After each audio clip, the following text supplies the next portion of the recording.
The trauma bay went dead quiet when the wounded SEAL grabbed her wrist. He was laughing, not from pain, but from the faded tattoo peeking beneath her sleeve. A nurse's tattoo. Military style.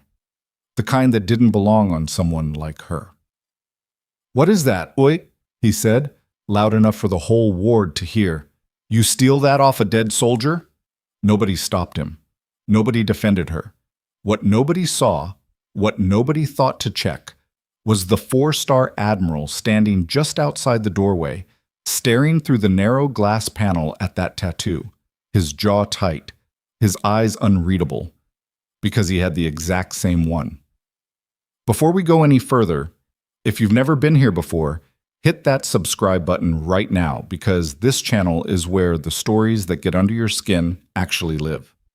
Stories that make you stop scrolling. Stories that stay with you. Click. Like if you're already hooked, and drop a comment telling me what city or country you're watching from. I genuinely want to see how far this story has traveled. Now, let's go back to the beginning.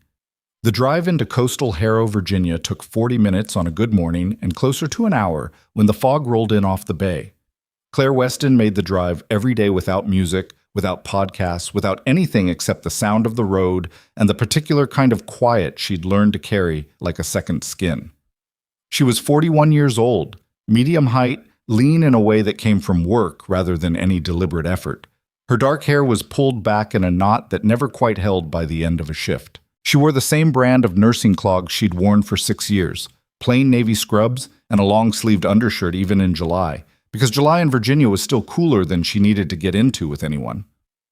Harrow Bay Military Medical Center sat on a peninsula overlooking a gray stretch of the Chesapeake, a squat, utilitarian complex that smelled of antiseptic and old coffee and the particular anxiety that hospitals generate in everyone who isn't used to them. Claire was used to them. She had been used to them for a long time. She'd been a nurse at Harrow Bay for 3 years, assigned to the surgical recovery ward, the floor that handled post-op military patients, most of them operators, a few of them in worse shape than the paperwork was allowed to admit. She was good at the job. She was quiet about being good at the job. That was a distinction that mattered to her, though she would have struggled to explain exactly why to anyone who asked. The SEALs from Team 7 arrived on a Tuesday. There were 4 of them, 3 recovering from a training accident, 1 from a procedural surgery, and they occupied the corner cluster of beds on the west end of the ward with the easy, territorial confidence of men who had never really had to think about how much space they took up. Claire had worked with operators before. She understood the culture, more or less. The bravado was mostly armor, and most of the time you could work around it if you were patient and didn't try to match it. But this group had Logan Pierce in it. Petty Officer First Class Logan Pierce was 29, built like something assembled for a purpose, and possessed of the specific brand of social dominance that forms in men who have been the most physically capable person in most rooms for their entire adult life. He wasn't cruel in a deliberate way. That would have almost been easier to handle. He was careless, the kind of careless that looks like cruelty when it finds the right target and an audience willing to laugh. The first morning, Claire came in to do vitals checks, and Logan was already awake, talking loudly to the 2 guys in the adjacent beds, Morales and Tate, both of whom clearly thought Logan was funnier than he was. She moved through the standard checks without comment. Blood pressure, pulse ox, wound inspection on Morales' shoulder. "You always this quiet?" Logan said from his bed, watching her. "Usually," Claire said. "That a personality thing or a training thing?" "Just a thing," she said. He laughed. Morales and Tate laughed. Claire finished the check on Morales and moved on. By Thursday, she'd become a recurring subject of commentary. Not malicious, exactly. She'd seen malicious, and this wasn't quite that. But the kind of steady, low-level testing that some men engage in when a woman doesn't react the way they expect. She was too calm. It bothered Logan in a way he probably couldn't have named if asked. On Friday morning, the sleeve incident happened. She'd been replacing the IV line on the 4th patient in the cluster, a quiet specialist named Garrett who'd had his appendix out 2 days prior and mostly just wanted to sleep when her left sleeve rode up past her wrist. It happened sometimes. She pushed it back down automatically, but not before Logan, lying in the adjacent bed with nothing to do and too much energy, caught the ink. "Whoa!" he said, sitting up. Hold on. What is that? Claire finished securing the IV line. What's what? That tattoo.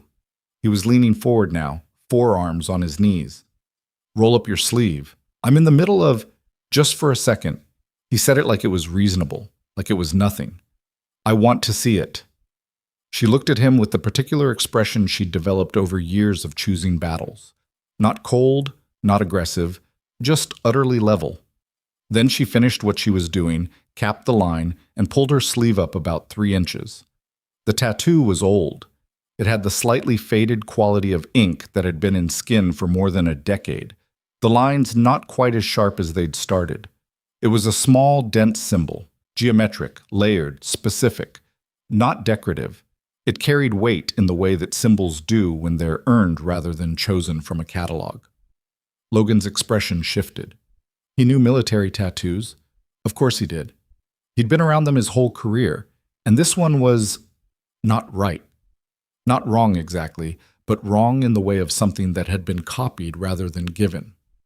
Where'd you get that? He said. A long time ago. That's a military tattoo. Okay. That's not just any military tattoo. He was still leaning forward. Morales had put his phone down. Tate was watching now. I've seen something like that. That's Special Operations Adjacent ink. You don't just get that. I'm aware, Claire said. You were in the military? I was. What branch? Army. Logan sat back slightly, tilting his head. There was a new quality to his attention. Not hostile yet, but evaluating, recalculating. Medic? He said, like it was a guess. Medic, she confirmed. And you just have that tattoo. Clearly. He was quiet for a moment. She pulled her sleeve back down and picked up the chart for the next patient. Logan said, That's a Brotherhood mark. You know that, right? You don't just... Civilians don't get that. There are people who get things like that to seem like they were something they weren't. Claire looked up from the chart. I know what it is, she said. Focus on your recovery. She walked to the next bed. Behind her, Logan said to Morales in a voice designed to be heard, I'm going to figure that out before the Admiral gets here. Get. The Admiral in question was Vice Admiral Derek Rowan, and his visit to Harrow Bay had been on the schedule for 2 weeks. He was coming to present commendations to 2 of the Team 7 operators for a recent mission, the details of which were above the pay grade of most of the ward's staff and irrelevant to their jobs anyway. The visit was the kind of event that sent hospital administrators into quiet spirals of logistical anxiety. Clean the floors in extra time. Brief the charge nurses. Make sure the coffee in the VIP waiting area was fresh. Claire noted the visit on the schedule the same way she noted everything on the schedule, as a data point relevant to patient care logistics, and thought nothing further about it. The week progressed. Logan's recovery was going well, technically. His knee surgery had been clean, the physical therapy was proceeding on schedule, and he was medically unremarkable in every way that mattered.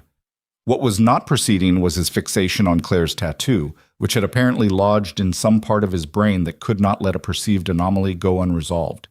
He mentioned it to the other nurses. He asked the charge nurse, a heavy-set man named Douglas, who had been at Harrow Bay for 19 years and had no patience for drama, whether anyone had looked into the new nurse's service record. Douglas told him, with considerable restraint, that it was not his job, not Douglas's job, and not any business of a recovering patient on the surgical ward to evaluate the service records of nursing staff. Logan smiled at that. Just asking questions, he said. On Wednesday, he waited until Claire was in the middle of a medication round and said, loudly enough for the 2 nurses working the adjacent cluster to hear, You know there are guys who get fraudulent tattoos, right? Women too. They want to feel like they belong to something. It's actually a crime. Stolen valor. Claire kept moving through the medication round without looking at him. I'm just saying, he continued, if someone was walking around with a mark they didn't earn in a military hospital around actual veterans, Logan, her voice was even, you have a 7 a.m. therapy session tomorrow. You need sleep. I'll sleep when I figure out who you actually are. She put the last medication cup on the last bedside tray and turned to face him directly. The ward was quiet enough that everyone was listening, even the ones pretending not to be. You want to know who I am, she said. He spread his hands, an invitation.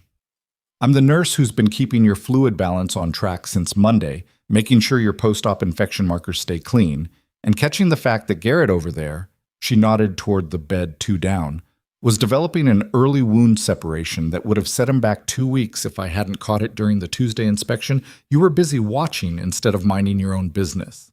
She picked up the chart she'd been carrying. So who I am is someone doing her job, which is all anyone needs to know. She walked out of the cluster toward the nursing station.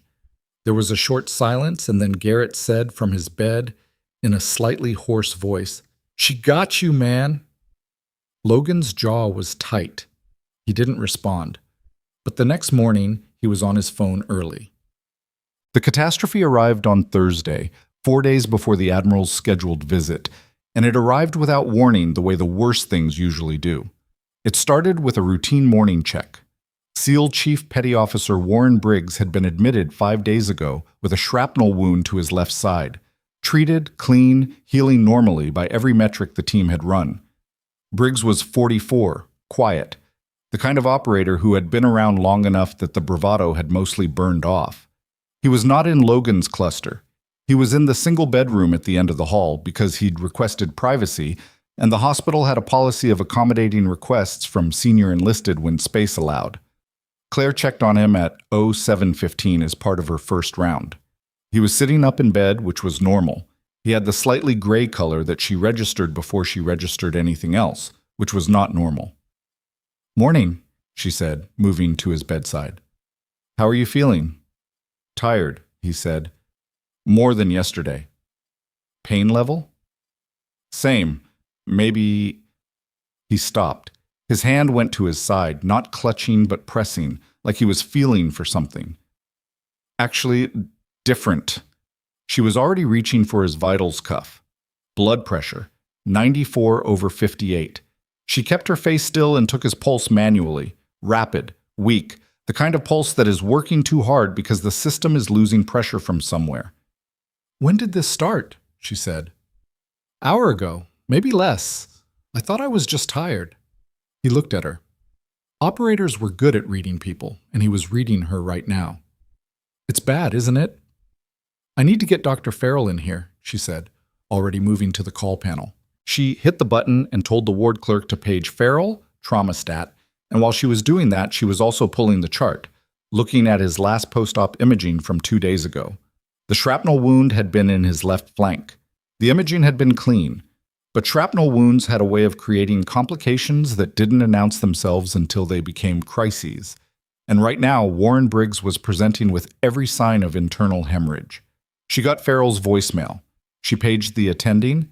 She got a response 3 minutes later saying Farrell was in emergency surgery on the floor below and the covering physician was 20 minutes out. 20 minutes. She went back to Briggs. His pressure had dropped another 6 points in the time she'd been at the panel. He was shivering slightly. His skin was cool and slightly damp. "I'm cold," he said. "I know." She elevated the foot of the bed and started a rapid fluid infusion.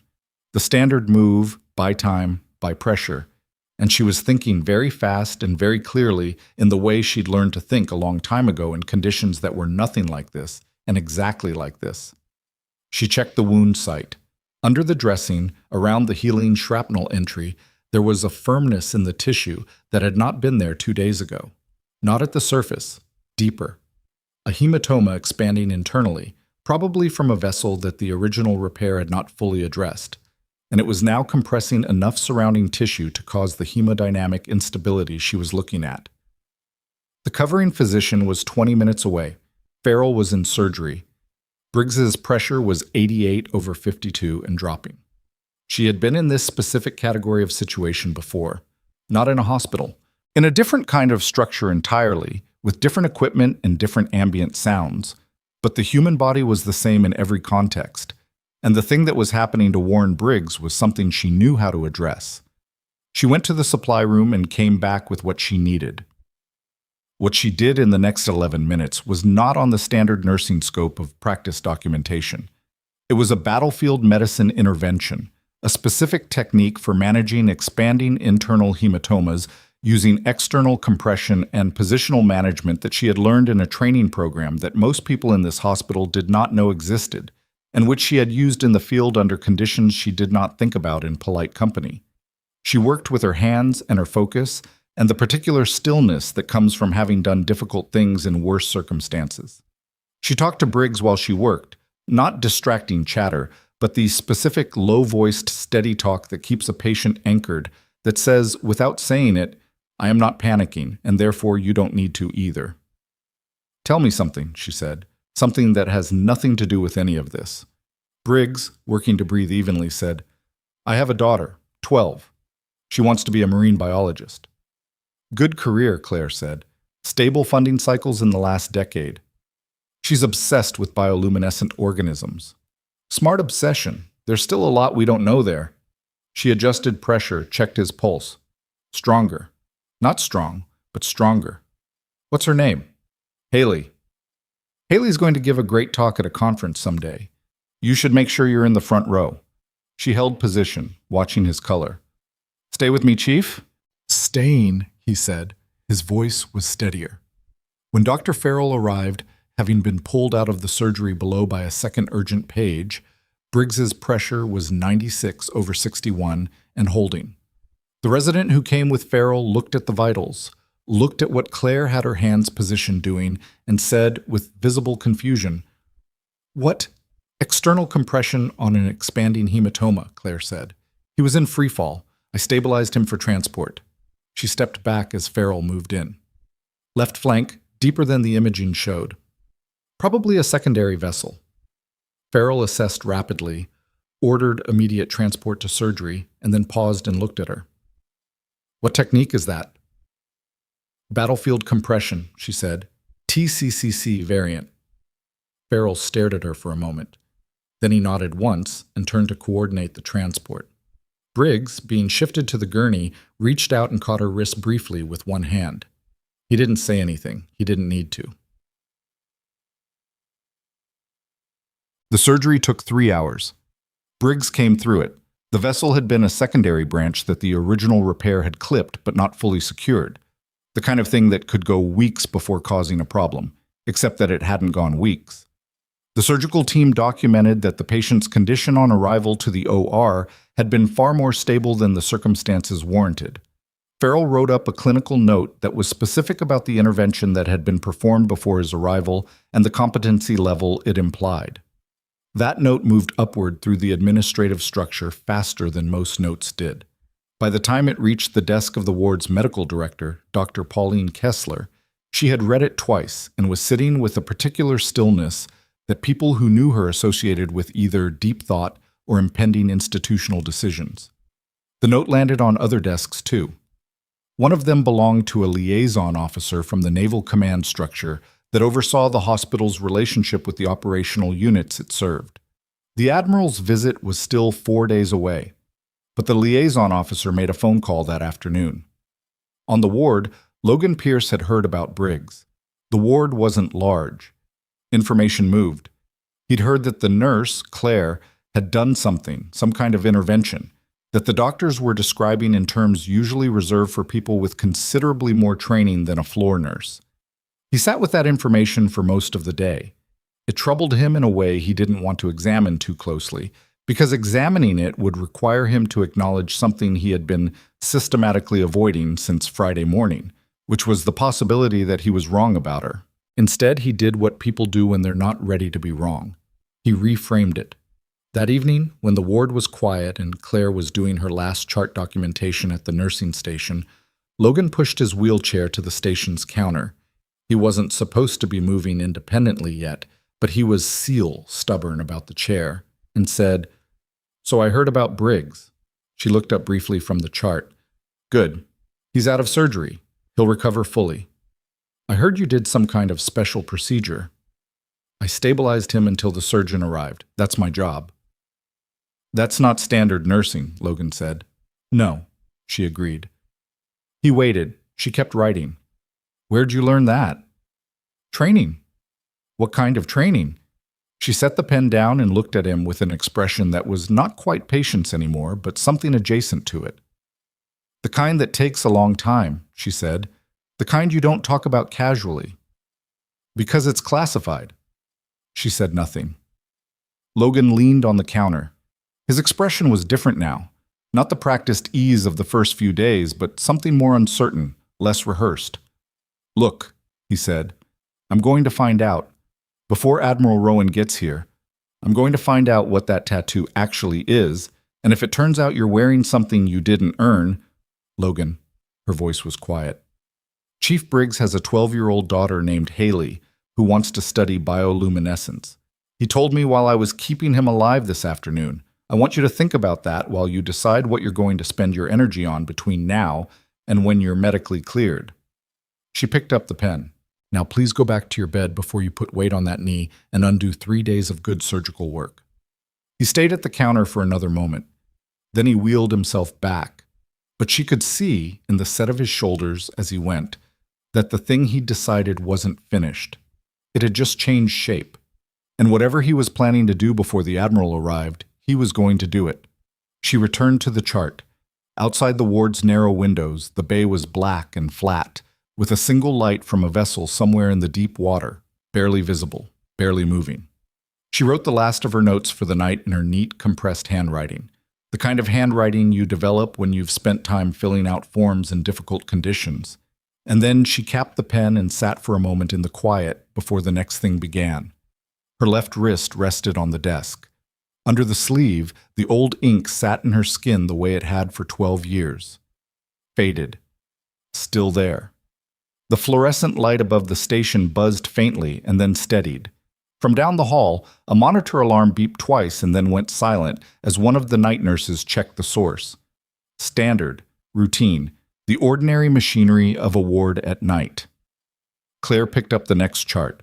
At the other end of the hallway, Logan Pierce was lying in his bed in the dark, staring at the ceiling, and the phone on his chest had just received a reply from someone he'd contacted 6 hours ago. The kind of someone who knew how to look at service records that were supposed to be sealed. The reply was 3 lines long. He read it twice. His expression in the dark of the ward was not what she would have expected. It was not triumph. It was not triumph. That was the thing that stayed with Claire the next morning, though she had no way of knowing what Logan's expression had been in the dark of his room the night before. She had no way of knowing about the message, or the 3 lines, or what they'd said. What she knew was that when she came in at 6:30 on Friday and walked past his cluster on her way to the nursing station, Logan Pierce did not say anything. He watched her. He said nothing. That was new. Morales noticed it too, in the way that men who've spent years working in small teams notice shifts in group dynamics before they can articulate what's shifted. He caught Logan's eye across the cluster, and Logan shook his head once, barely, a gesture small enough that Claire, who was not looking at them, missed it entirely. Morales went back to his phone. Tate, who was slow in the mornings and usually hadn't fully woken up until after 800, noticed nothing. The ward settled into its rhythms. Claire ran her morning checks, documented the overnight vitals trends, spoke briefly with the outgoing night nurse about 2 patients who'd had restless nights, and then started the medication round. Standard, routine. She moved through it with the same even, unhurried pace she brought to everything, and the only deviation from the ordinary was the extra stop she made at Warren Briggs's room on her way back. He was out of the ICU now, transferred back to the ward overnight, which was faster than anyone had expected and spoke to how well the surgery had gone. He was still in the single room, propped up on 2 pillows, looking washed out and approximately 15 years older than he had before, which was the cost of what his body had been through in the last 24 hours. "How's the pain?" she said. "Manageable. Whatever they have in the drip is doing its job." He watched her check the IV line. "I heard you're the one who kept me from bleeding out." "I stabilized you until Dr. Farrell arrived." "That's not quite how Farrell described it." She made a note on the chart. "Farrell has a flair for narrative." Briggs was quiet for a moment. Then he said, "I've been around a lot of people who are good under pressure. Most of them can't hide it. It leaks out somehow. You don't leak." She looked up from the chart. "I'll take that as a compliment." "It is one." He shifted slightly against the pillows. and she saw him absorb the discomfort of it with the particular practiced stillness of someone who has learned to treat pain as information rather than emergency. "Thank you, Nurse Weston. Get some rest," she said. "Your daughter needs you at that conference." He blinked, and for just a moment his face did something complicated, surprised, and something else underneath it. Something that might have been the particular emotion that surfaces when a stranger has paid careful enough attention to remember a small thing. Then he nodded, and she left him to sleep. The morning moved forward. By 900, the ward's routine had fully reasserted itself, and for a stretch of about 2 hours, the day felt like it might simply be a day. Unremarkable, functional, the kind of shift that didn't generate stories. Then Dr. Kessler came up from administration. Pauline Kessler was the medical director of Harrow Bay's surgical division, a position she had held for 11 years, and which had given her a very specific facial expression. Not unfriendly, but bracketed, the expression of someone who has learned to maintain neutrality in situations that have institutional implications. She wore that expression now as she crossed the ward and asked Claire, with quiet courtesy, if they could speak privately. They used the small consultation room off the nursing station, which was hardly soundproof but provided enough distance from the ward floor to create the impression of privacy. "I read Dr. Farrell's clinical note from yesterday," Kessler said. She had not brought a file. She was the kind of administrator who memorized what she needed. "The intervention you performed on Chief Briggs, the battlefield compression technique." "Yes," Claire said. "That's not in your personnel file. Your nursing licensure covers your work here. It doesn't account for that level of procedural knowledge." "No," Claire agreed. "It doesn't." Kessler waited. She was good at waiting. It was a skill that administrators developed when they learned that filling silences was not always in their interest. Claire said, "It comes from prior training, prior to my nursing career." "What kind of prior training?"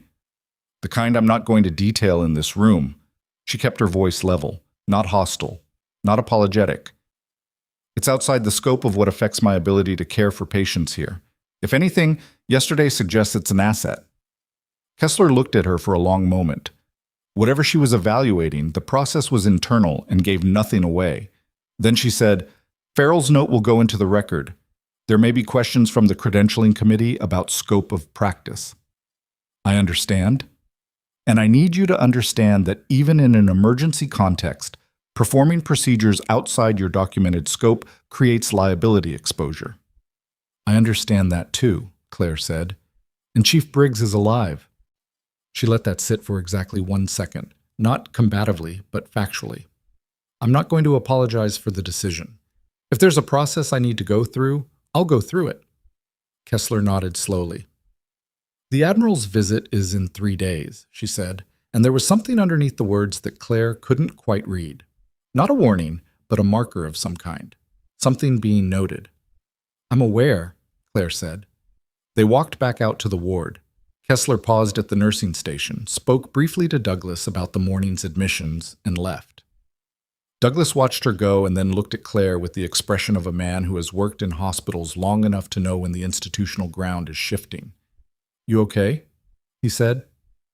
"Fine," she said. He nodded, not looking entirely convinced, and turned back to his screen. Across the ward, Logan Pierce had watched Kessler arrive and leave. He'd watched the consultation room door close and open. He was sitting up in his bed now, his physical therapy binder open on his lap, but unread. And the thing behind his eyes was not the calculation it had been earlier. It was something more tangled than that, something he hadn't sorted out yet. The afternoon brought the kind of institutional momentum that builds when multiple systems are in motion at once, and nobody has yet figured out that they're all headed toward the same point. Douglas pulled Claire aside at 1400 and told her, with the careful phrasing of someone delivering information he found personally distasteful, that 2 complaints had been filed with the ward's patient services coordinator. Both complaints named her. Both cited inappropriate conduct and unverified credentials. Neither complaint was signed by a physician. Claire stood at the nursing station counter and read both complaint forms twice. "They're from Logan Pierce," she said. "One is," Douglas said. "The other is from..." He paused. "Morales. but I think we both know who drafted it." She set the forms down on the counter. Her face was very still. She was running calculations behind it, not about the complaints themselves, which she could read for what they were, but about what the complaints were designed to do and when, and why the timing was specifically now, 3 days before the Admiral's visit. "What happens next?" she said. It wasn't quite a question. Douglas rubbed the side of his face. "Patient Services forwards them to HR. HR does a preliminary review. Given the timing of Farrell's clinical note, and now these—" He stopped. "Kessler's going to get involved. She may request you sit out the Admiral's visit, keep you off the ward floor that day as a precaution while the review is pending." "Sit out," she said flatly. "It's not a suspension. It's just, I know what it is." She picked up the chart she'd been working on before he stopped her. "Is there anything else?" Douglas looked like he had more to say and had decided against it. "No," he said. I wanted you to hear it from me first." She nodded once. She went back to work. At 1600, she had a conversation with the patient services coordinator, a tightly wound woman named Marsh, who clearly had a framework for handling complaints and was going to work within that framework regardless of context. Marsh explained the process. Claire acknowledged the process. Marsh said the preliminary review would take 2 business days and that in the interim, Claire should maintain her normal duties but be aware that certain patient interactions might be observed. "Observed by whom?" Claire said. "A member of the nursing supervisory team." "Fine," Claire said. She left Marsh's office and walked back to the ward and began the 1700 medication round, which had 14 patients on it and took 45 minutes. And she completed it with the same attention she brought to every round, checking each patient's current status against their chart, noting the 2 small adjustments that needed to be communicated to the evening team, and not thinking about Logan Pierce, or the complaints, or the Admiral's visit, or the feeling that had been quietly building at the base of her sternum since 0900. Not anger exactly, but something structural, something load-bearing. She was at the last bed in the round, Garrett, whose wound separation had healed cleanly and who was due to be discharged in 48 hours, when she heard Logan's voice from across the ward, carrying, deliberate. If someone's not who they say they are, in a military facility, around actual service members, people deserve to know. He was talking to Tate. She could see them from where she stood. Tate was leaning forward with his elbows on his knees, the posture of a man who wasn't sure whether to agree or change the subject. Claire initialed the bottom of Garrett's chart and hung it back on its hook. "You're going to be clear for discharge Sunday," she told Garrett. "Keep the wound dry for another 4 days. The follow-up instructions will be in your discharge packet." "Thanks," Garrett said. He glanced toward Logan's cluster and back at her. "For what it's worth, I don't think—" "Rest well," she said, and moved on. She did not look at Logan as she passed his cluster. She felt him watching her. She kept walking. Awesome. That evening, after her shift ended and she documented the handoff for the night team, she sat in her car in the hospital parking structure for longer than she usually did. The structure was dim, lit by fluorescents that hadn't all been replaced at the same time, so the light was uneven, bright in patches, yellowish and thin in the spaces between. She sat with the engine off and her hands in her lap. 12 years of doing it right, of staying quiet and doing the work, and not making it about her history, because the history was sealed and irrelevant, and because she had chosen a civilian life deliberately, with her eyes open, after the injury took the other life away. 3 years at Harrow Bay. 3 years of early mornings and late charts and patients who sometimes tested her patience and sometimes broke her heart and sometimes got better and went home to daughters who wanted to study bioluminescent organisms.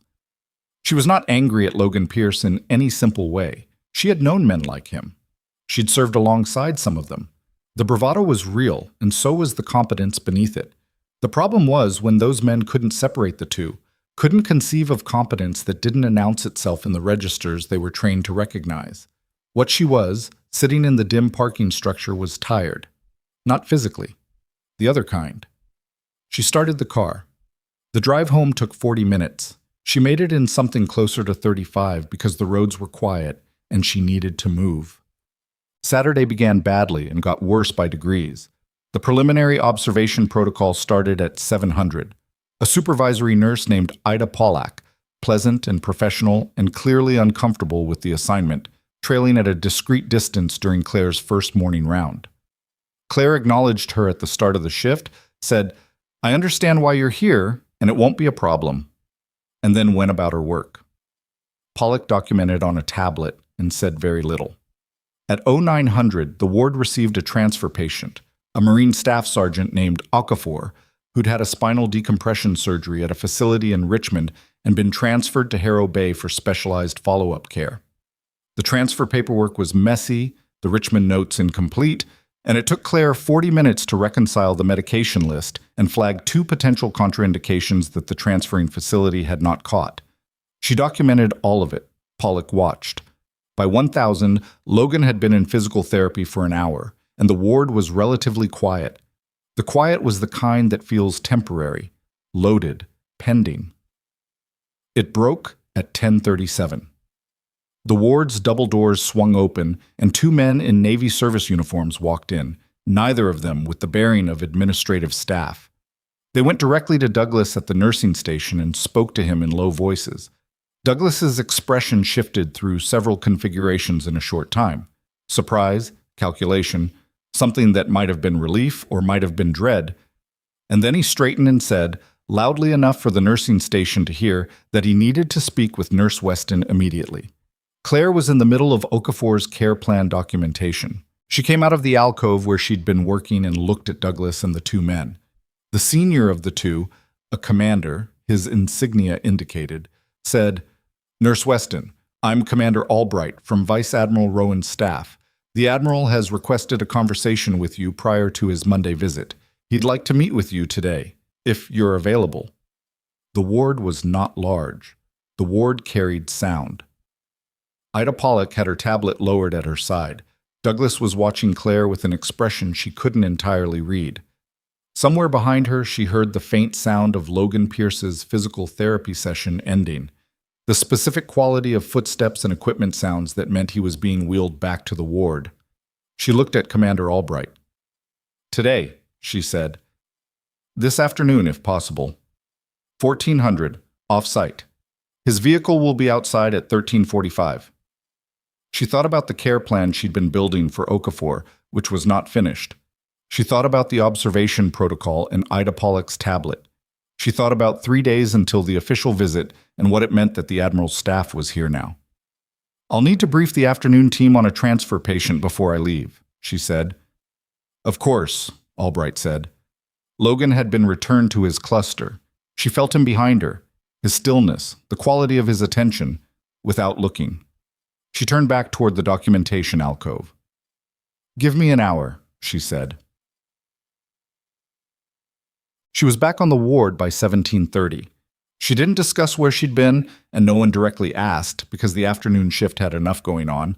Okafor had spiked a low-grade fever that required monitoring, and one of the other post-op patients had pulled his drain line by accident and needed attention. And Douglas was not the kind of charge nurse who demanded explanations when his staff was doing what they were supposed to do. What she carried back from the afternoon was not visible on her face. She had spent years learning to carry things that weren't visible on her face. She took over the Okafor situation, assessed the fever, adjusted the monitoring protocol, and sent a consult request to the infectious disease team as a precaution. She re-anchored the drain line on the other patient, documented it, and checked in on Briggs, who was looking better than the morning. More color, less of that washed-out quality, his eyes alert in the way that indicated his body was beginning to reclaim itself from the trauma of surgery. "You look like something happened," he said when she came in. "Busy afternoon," she said. He watched her check his vitals. Rowan's staff was here this morning. She noted his blood pressure. "I heard." "I know Derek Rowan," Briggs said. "We've worked together a long time ago before he had the stars." He paused. "He doesn't send staff in advance for small things." "No," she agreed. He let it rest there. She finished the check and was writing up the note when he said quietly, "Whatever it is, you should know this ward has your back. Not all of it, but enough of it." She paused her pen on the paper. She didn't look up immediately. Then she did. "Enough of it," she repeated. Logan's good at what he does, Briggs said. He's got gaps, though. Most of the gaps are the kind you fix over time if someone's honest with you. He shifted against his pillows. He came by this morning, while you were gone. She went still. Didn't say much, Briggs continued. Just stood in the doorway, asked how I was doing. I told him fine. He paused. He said he'd been thinking about what happened Thursday, about who was there and what they did. Another pause. Then he left. Claire was quiet for a moment. Is that all he said? He said, I might have been wrong about something. Briggs looked at her steadily. Took a lot for him to say that. Doesn't mean he's done the whole work, but it's a start. She nodded once. She finished the note. She walked back out to the ward. Logan was in his bed, his therapy binder open for what appeared to be the first time, reading through it. He didn't look up when she passed. She went to the nursing station and began the end-of-shift documentation, which was long tonight. The day had generated a lot of notes. At 18:30, as she was finishing, Douglas came and leaned on the counter next to her. He didn't say anything for a moment, just stood there in the particular way of colleagues who've worked together long enough that shared silence isn't uncomfortable. Kessler called this afternoon, he said finally. She kept writing. She's putting the observation protocol on hold, pending review of... He stopped. She didn't give me specifics, but she used the phrase new information from the command level. Claire's pen moved across the page. That's all she said, Douglas continued, just that the preliminary review was being handled at a different level now. Okay, Claire said. He looked at her with the expression of someone who has correctly inferred that more has happened than he's been told and has decided not to push for details. Okay, he echoed. She finished the last of the documentation at 18:52. She capped her pen.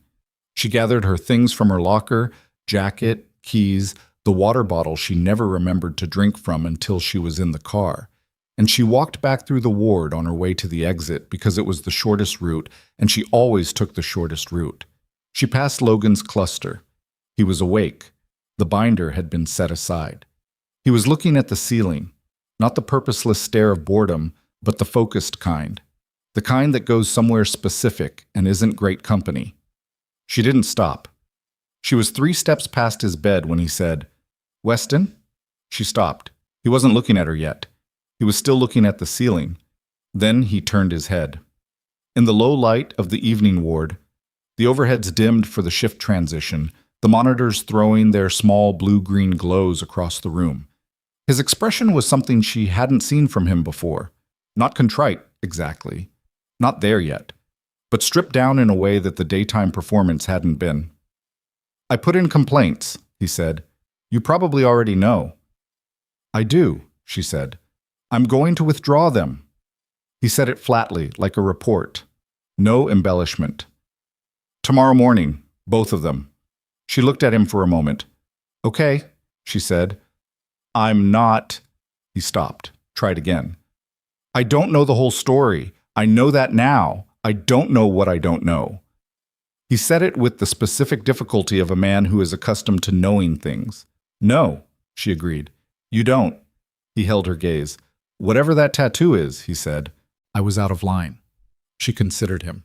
She considered saying several different things, some of them true, some of them fair, some of them more than he'd earned yet. What she said was, get some sleep.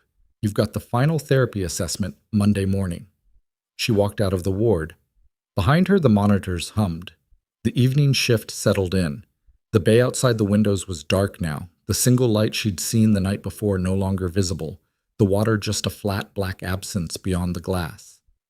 Logan Pierce lay in his bed and stared at the ceiling. In his hands, his phone screen stayed dark. He didn't open it. The 3-line message he'd received from his contact 2 nights ago was still in there, still unread after the first 2 reads, and he hadn't gone back to it because going back to it would mean sitting fully with what it said, and he wasn't ready for that yet. He was getting there, but he wasn't there yet. The contact was good, reliable, had access to the kind of databases that even most veterans couldn't touch. And what he'd sent back to Logan in 3 lines was not a fraud report. It was not a confirmation of stolen valor. It was a message that said, in the careful language of someone who knew what they were looking at and also knew the limits of what they were allowed to say. The records exist. They're classified above your clearance. Stop digging. 3 lines. Logan had read them twice and then put the phone face down on the mattress and spent the rest of that night doing what he was doing now, which was thinking hard about what he thought he knew and what he actually knew, and the difference between those two things, which was turning out to be wider than he'd expected. At the end of the hall, the light under Warren Briggs's door was still on, and somewhere in the administrative wing of Harrow Bay Military Medical Center, in a filing system that most of the staff didn't know existed, a request had been processed that afternoon. A formal request from the office of Vice Admiral Derek Rowan to the Department of Defense Records Division, asking for the partial declassification of a specific set of sealed service records. The request had been marked urgent. The response was expected by Sunday. The response came back Sunday at 3:12. Nobody on the ward was awake to see it arrive. Nobody on the ward had any reason to know it was coming. But in the administrative annex building 200 meters from the main hospital structure, the duty officer who handled after-hours communications from the DoD Records Division was awake, because that was the job, and she logged the incoming file at 0314 and forwarded it to the flagged recipient address per standing instructions, and then she sat back in her chair and looked at the summary line on the cover document for a moment before the professionalism that had kept her in her job for 6 years reasserted itself, and she closed the file and moved on to the next item in the queue. The summary line said, "Partial declassification authorized. Classification level reduced from TS/SCI to secret. Attached records authorized for release to requesting command only." The file went to Commander Albright's encrypted inbox at 0315. Albright read it at 0520 before his alarm went off, because men who work for 4-star admirals develop the habit of checking their inboxes before their alarms. He read the relevant sections twice. Then he called a number that was answered on the second ring and spoke for approximately 4 minutes. And when he finished, he sat very still for a moment before making a second call.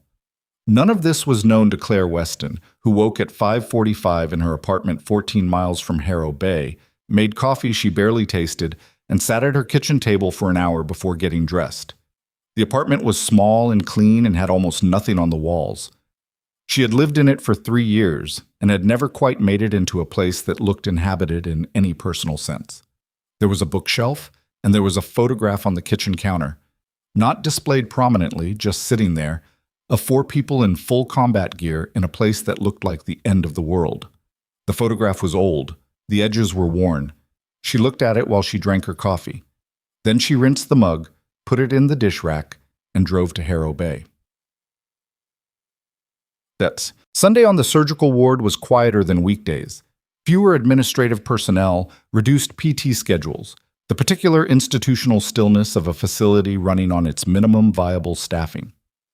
Claire came in at 700, got the overnight handoff from the night nurse, a young man named Prescott, who always looked slightly stunned by the end of his shift, as if he hadn't fully processed that this was a real job he had, and started her morning rounds.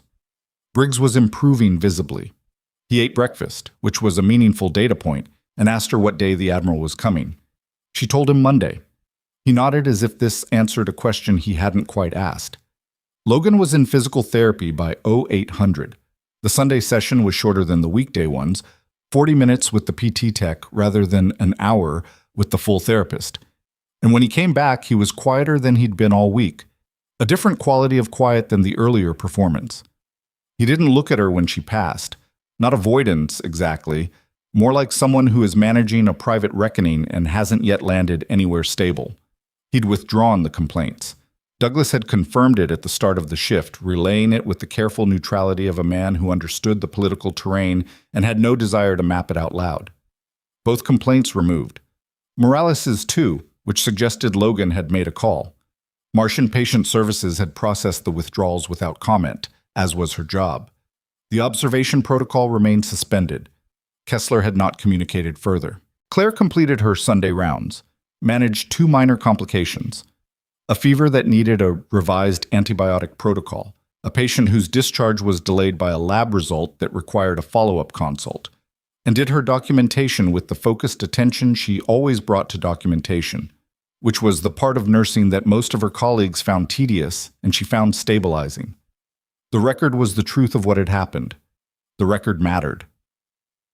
At 1400, Commander Albright called the ward's main number and asked for her. Douglas handed her the phone with an expression he was working to keep neutral. "Nurse Weston," she said. "The timeline has moved," Albright said. "The Admiral would like to be on the ward at 0930 tomorrow, rather than 1100. His schedule has expanded." "All right," she said. "There will also be additional personnel, 2 members of his staff and a Naval Special Warfare representative." He paused. "He wanted you to know." She understood what he was telling her without him having to say it directly. The Admiral wasn't just coming to commend operators. The shape of the visit had changed. "I'll make sure Douglas knows about the timeline," she said. "Thank you." Another pause, shorter. "Get some rest tonight." She handed the phone back to Douglas and told him about the 0930 start. He made a note. He didn't ask about the rest of the call. She did not get much rest that night. Not because she was afraid. Fear wasn't quite the right word for what she carried to bed with her. It was something more like the feeling before a mission, the hours when the plan was set and the gear was checked, and the only thing left was to wait for the clock to move, and your body didn't understand why you couldn't do something with the time. She lay in the dark, and her mind ran through the geometry of what was coming, not anxiously, just running it, the way it always had, the ingrained habit of a mind trained to pre-process scenarios until the variables were known quantities. She thought about the photograph on the kitchen counter. She thought about the 4 people in it, 2 of them dead now, one of them in a civilian career she'd lost track of, one of them currently holding 4 stars. She thought about the specific night the photograph represented, which she didn't do often, not because the memory was unbearable, but because it was too heavy to hold for long. And holding it regularly would have made it impossible to do what she'd spent 12 years doing, which was putting one foot in front of the other in a quieter life, and finding that enough. Almost always finding it enough. She got up at 0430 and made coffee and stood at the kitchen window watching the sky go from black to the specific bruised purple that precedes a Virginia dawn. She left for Harrow Bay at 0600. Bombed. The ward at 700 Monday morning had a different atmosphere than Sunday. Not chaotic, but charged, the way a room gets when people know something is coming and are responding to that knowledge in their individual ways. Douglas had briefed the staff on the timeline change at the shift meeting and the practical implications, extra attention to bed protocols, updated patient statuses for the command visit, the specific logistical choreography that a senior officer's presence in a medical ward required, had generated a level of focused activity that was distinct from the usual Monday rhythm. Claire ran her morning rounds without deviation from her standard approach. She wasn't going to be the person who treated this day differently because of who was coming. She checked Briggs, who was moving more easily than the day before and had the slightly restless quality of a man whose body was recovering faster than his authorized activity level allowed. She checked Okafor, whose fever had resolved and whose follow-up labs were clean. She checked the rest of her assigned patients, updated the charts, communicated the 2 items that needed physician attention, and was at the nursing station completing documentation when Douglas came and stood next to her at 0912. "They're in the parking structure," he said. She kept writing. 3 vehicles, he said. "Albright's already inside. He's talking to Kessler in the admin corridor." She finished the sentence she was writing. "Thanks, Douglas." "You're good?" "Yes," she said. She was not entirely sure that was true, but it was the most useful thing to say. At 0929, the ward doors opened. Vice Admiral Derek Rowan was 62 years old, gray-haired, broad in the shoulders, in a way that the uniform still accommodated, and he had the physical bearing of a man who had spent most of his life in environments where bearing meant something beyond posture, where it communicated information about what you were and what you had survived. He came in with Albright on his left, the Naval Special Warfare representative on his right, and 2 additional staff members behind them, and the ward absorbed this entrance the way wards absorb things they can't quite process. A slight alteration in the background hum, heads turning at the nursing station, the specific quality of attention that comes when the rank in the room changes. He moved through the administrative introductions with Kessler and Douglas quickly. He was not a man who lingered in the formal portions of things. When the courtesies were done, he asked Douglas where the Team 7 patients were. Douglas showed him to the cluster. Logan was there, had been there since 0800, his PT done, dressed and sitting up with the particular readiness of a man who knew what was coming and had prepared for it, whatever preparing meant for him. Morales and Tate were there too. Garrett had been discharged the day before. Rowan moved through the commendation portion with a combination of military formality and direct human address that was clearly practiced but not insincere. He spoke to Morales and Tate about the training incident, acknowledged their professionalism under circumstances that he was not at liberty to detail, and presented the commendation documents with the gravity appropriate to what they represented. It took about 12 minutes. The ward watched from a respectful distance. Logan sat through it and said the right things when addressed, and held himself with the specific kind of containment that Claire, watching from the nursing station, recognized as something he'd been doing since Saturday night, holding himself in while he worked out what was on the other side of the reckoning he'd been building. Then Rowan turned to Albright and said something in a low voice. Albright nodded. Rowan turned to Douglas and said, "I'd like to see Nurse Weston, please." The ward didn't stop exactly, but the background texture of its noise changed. Douglas looked at Claire. She came out from behind the nursing station counter and crossed the ward floor and stopped in front of the Admiral at a distance that was professional and that felt, in ways she couldn't fully articulate, extremely strange. She had not stood in front of him in 12 years. He looked different with the stars. He looked different, period. Aged, which was inevitable, but also weighted in a particular way that suggested the years had added mass rather than diminished him. He looked at her for a moment before he spoke. Just looked. There was something in his expression that was not the formal command register, not the commendation bearing, something that had to do with the specific nature of what he already knew and what it meant to be standing here now. Then Logan Pierce said from his bed, in a voice that was louder than he probably intended, "Admiral, before this goes further, sir, I need you to know that there are open questions about that nurse's credentials, her background.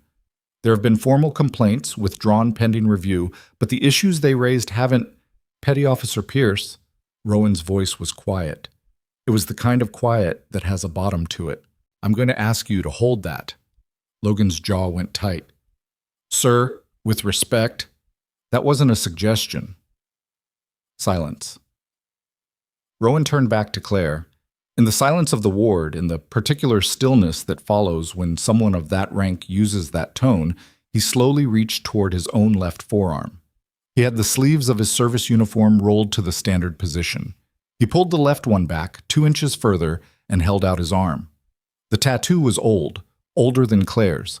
The lines had the blurred softness of ink that had been in skin for well over a decade. The symbol was geometric, layered, specific, earned. The same symbol. The ward's background noise had effectively stopped. Monitors still beeped. The building still breathed. But the people, the nurses, the patients, Douglas at the edge of the cluster, the 2 staff members flanking the Admiral, they were very still. Rowan looked at the tattoo on his own arm and then looked at her. His voice, when it came, was not the command voice and not the commendation voice. It was something rawer than either of those. Something that had apparently not been fully processed in 12 years of distance. "Captain," he said, "I was told you didn't make it out." The word captain landed in the room like a stone in water. Claire looked at his arm. She looked at his face. 12 years was a long distance to close in a single moment, and she was not going to pretend otherwise. Her throat worked once. "I made it out," she said. "Barely." He nodded slowly, like the confirmation of something he had hoped for and had not let himself fully hope for. "I know," he said. "I know that now. It took me until 3 days ago to know it, which I will have to live with." He lowered his sleeve. "I put you in for the citation before the records were sealed. I never knew if it had been processed." "It was," she said, "retroactively. I was medically separated before the paperwork caught up." He nodded again. The nod of someone absorbing the specific cruelty of institutional timing. Logan Pierce had gone the color of old concrete. He was staring at Claire's wrist, at the sleeve covering it, with the expression of a man watching a story he thought he knew rewrite itself from the beginning. Morales had stopped breathing visibly. Tate was looking at the floor. Rowan turned to address the ward in Gord, and when he turned, his bearing had the formal weight of a man who knows that what he's about to say will be remembered by everyone in the room. 12 years ago, he said, I was part of a classified joint task force operation in a location I cannot name under current parameters. The mission encountered hostile contact that it was not expected to encounter. We took casualties. I took a wound that should have ended my ability to continue. The medical specialist attached to our element, Army combat medic, rank of captain, made a decision to stay with the wounded rather than withdraw with the main body. He stopped. She held my artery manually for 14 minutes while engaging a secondary hostile contact with her sidearm. She stayed in a position under direct fire because I would have died in approximately 6 of those 14 minutes if she had left. He looked at Claire. The mission was classified at a level that sealed those records. The personnel involved were scattered. I was medevaced under sedation and didn't have accurate information about what happened to my medic until 72 hours later, at which point the records were sealed and I was given information about her status that was incorrect. The ward was not breathing. She was not killed in action, Rowan said. She was severely wounded in action, medically retired, and returned to a civilian medical career that she has conducted with the same standard she applied in the field. He paused. The tattoo that members of this ward have questioned is the mark given to personnel who survived that operation. There are 11 of those marks in the world. 11 people who came home from that specific mission. He paused again. She is one of them. Logan Pierce had his hands flat on his thighs. Whatever was happening behind his eyes was entirely internal and appeared to be taking up all available processing capacity. Claire stood in the center of the ward and kept her face level. Not because she felt nothing, because she had learned long ago that the moments that meant the most were the ones where falling apart was not an option, and that discipline was not the absence of emotion but its management, and that there was a difference between holding yourself together and pretending you were fine, and she was doing the former. Rowan stepped slightly toward her. He lowered his voice, though not enough to make it fully private. The Naval Special Warfare Command is processing a public commendation. We've been authorized to release the operational context in summary form. It will be part of the official record. He met her eyes directly. It's past due. By about 12 years, she said, and her voice was steady, and it cost her something to keep it steady, and she let that be what it was. The corner of his mouth moved, not quite a smile, the acknowledgement of a truth that was also a shared wound. At least, he said. Behind him, Logan Pierce said, in a voice that was nothing like the voice he'd been using all week, smaller, stripped of its architecture, she saved his life. It wasn't a question. It wasn't addressed to anyone specifically. He was saying it the way people say things when they're reconstructing a picture, and a piece has just gone in that changes everything about what the image is. Nobody responded to him. The moment didn't require it. Rowan asked if he could speak with Claire privately, and Douglas produced the consultation room key with the efficiency of a man who has been standing slightly to the side of an extraordinary thing and doesn't know what to say about it but knows how to be useful. Claire followed the Admiral into the consultation room, and Douglas closed the door behind them, and the ward was left with the particular silence of people who have witnessed something that hasn't settled yet and aren't sure how to start speaking again.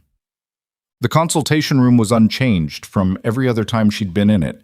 Small, fluorescent, a table with 4 chairs and a window onto the parking lot.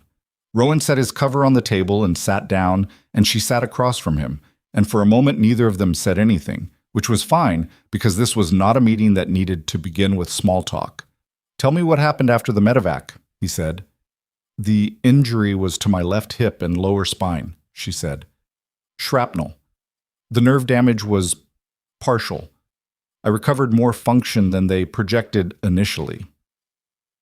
I walked without a mobility aid by month 8, but the range of motion limitations put me outside Army medical retention standards, and I was separated 11 months after the operation." "You could have fought the separation." "I could have," she agreed. "I didn't. I was tired."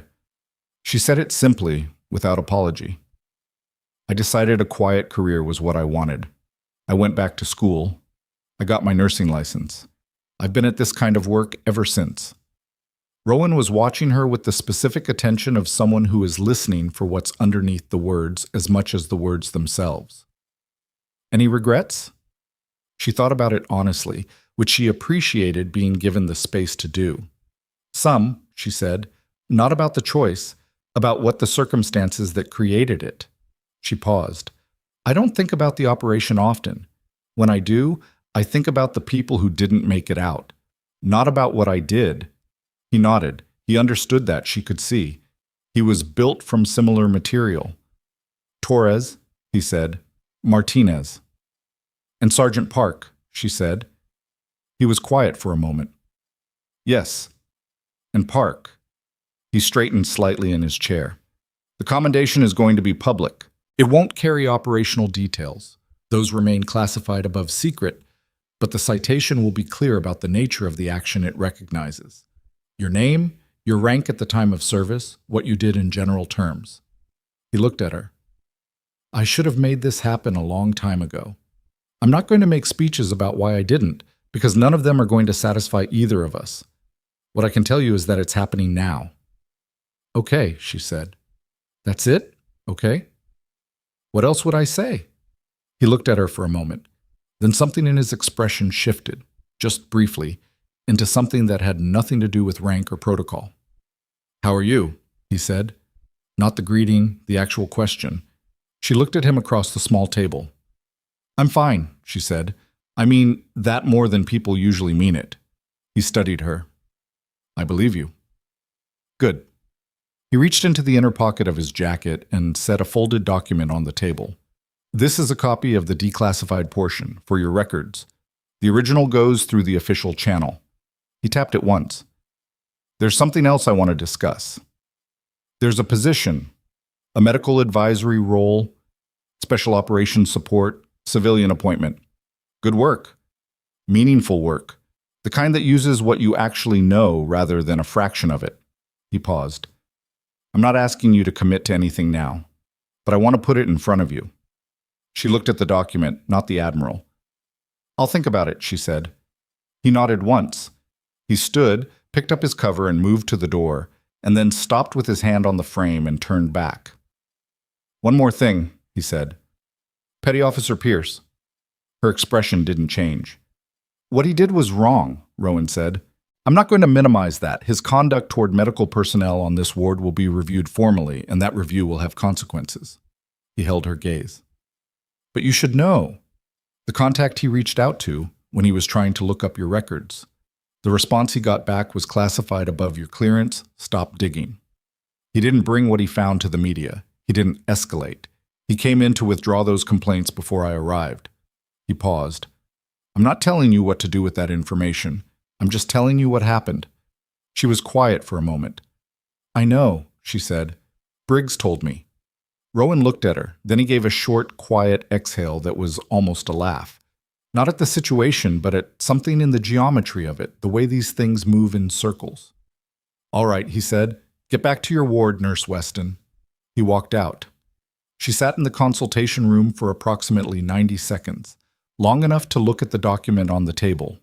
Long enough to fold it once and put it in the pocket of her scrubs. Long enough to register that her hands were not shaking, which was something, and that her chest felt like someone had removed a structural support beam, and she was discovering the building was still standing anyway.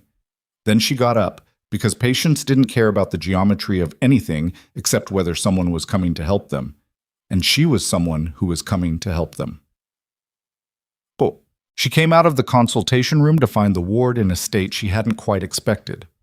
Rowan's staff was still present near the nursing station, speaking with Albright and Douglas.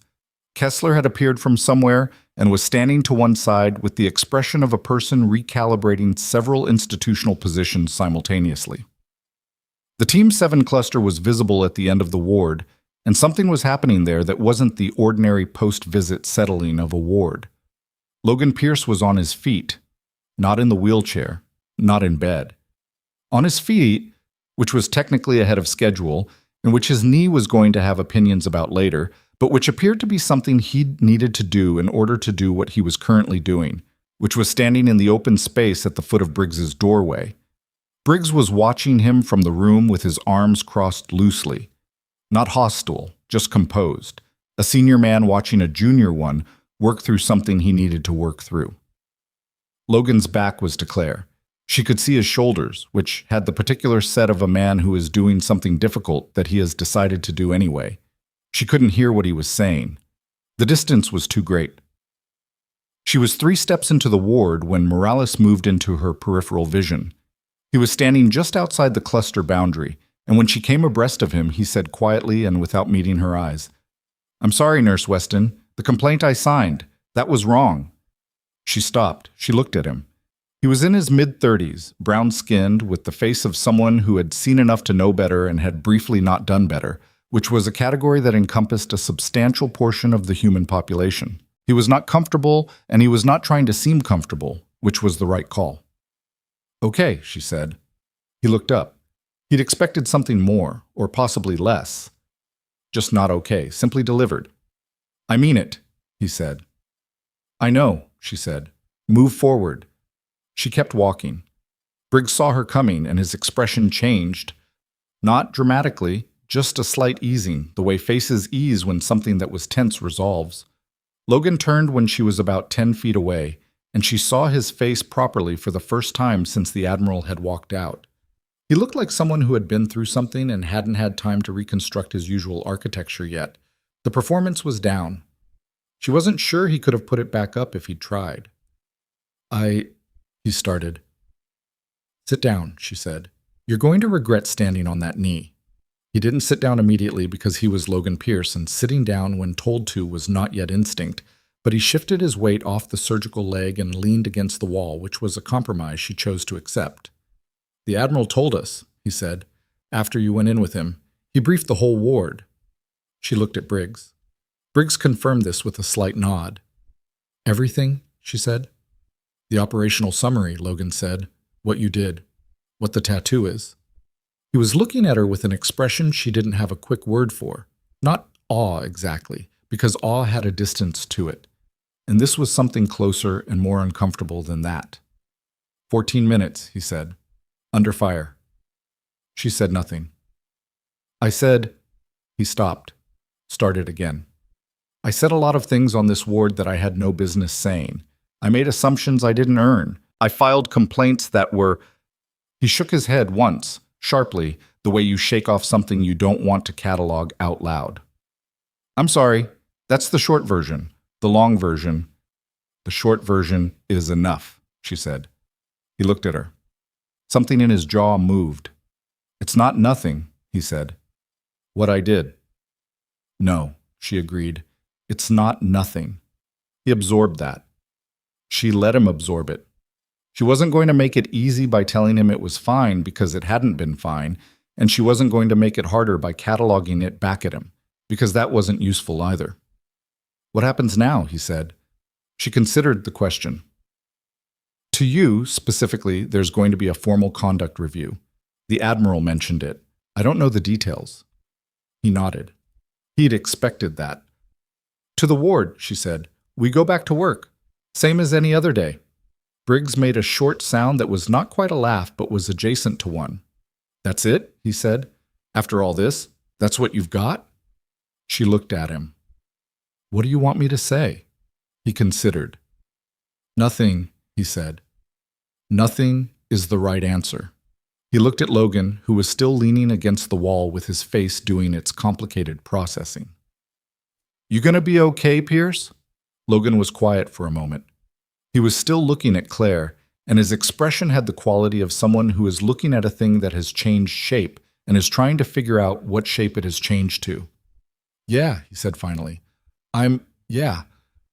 "Sit down," Claire said again. This time he sat.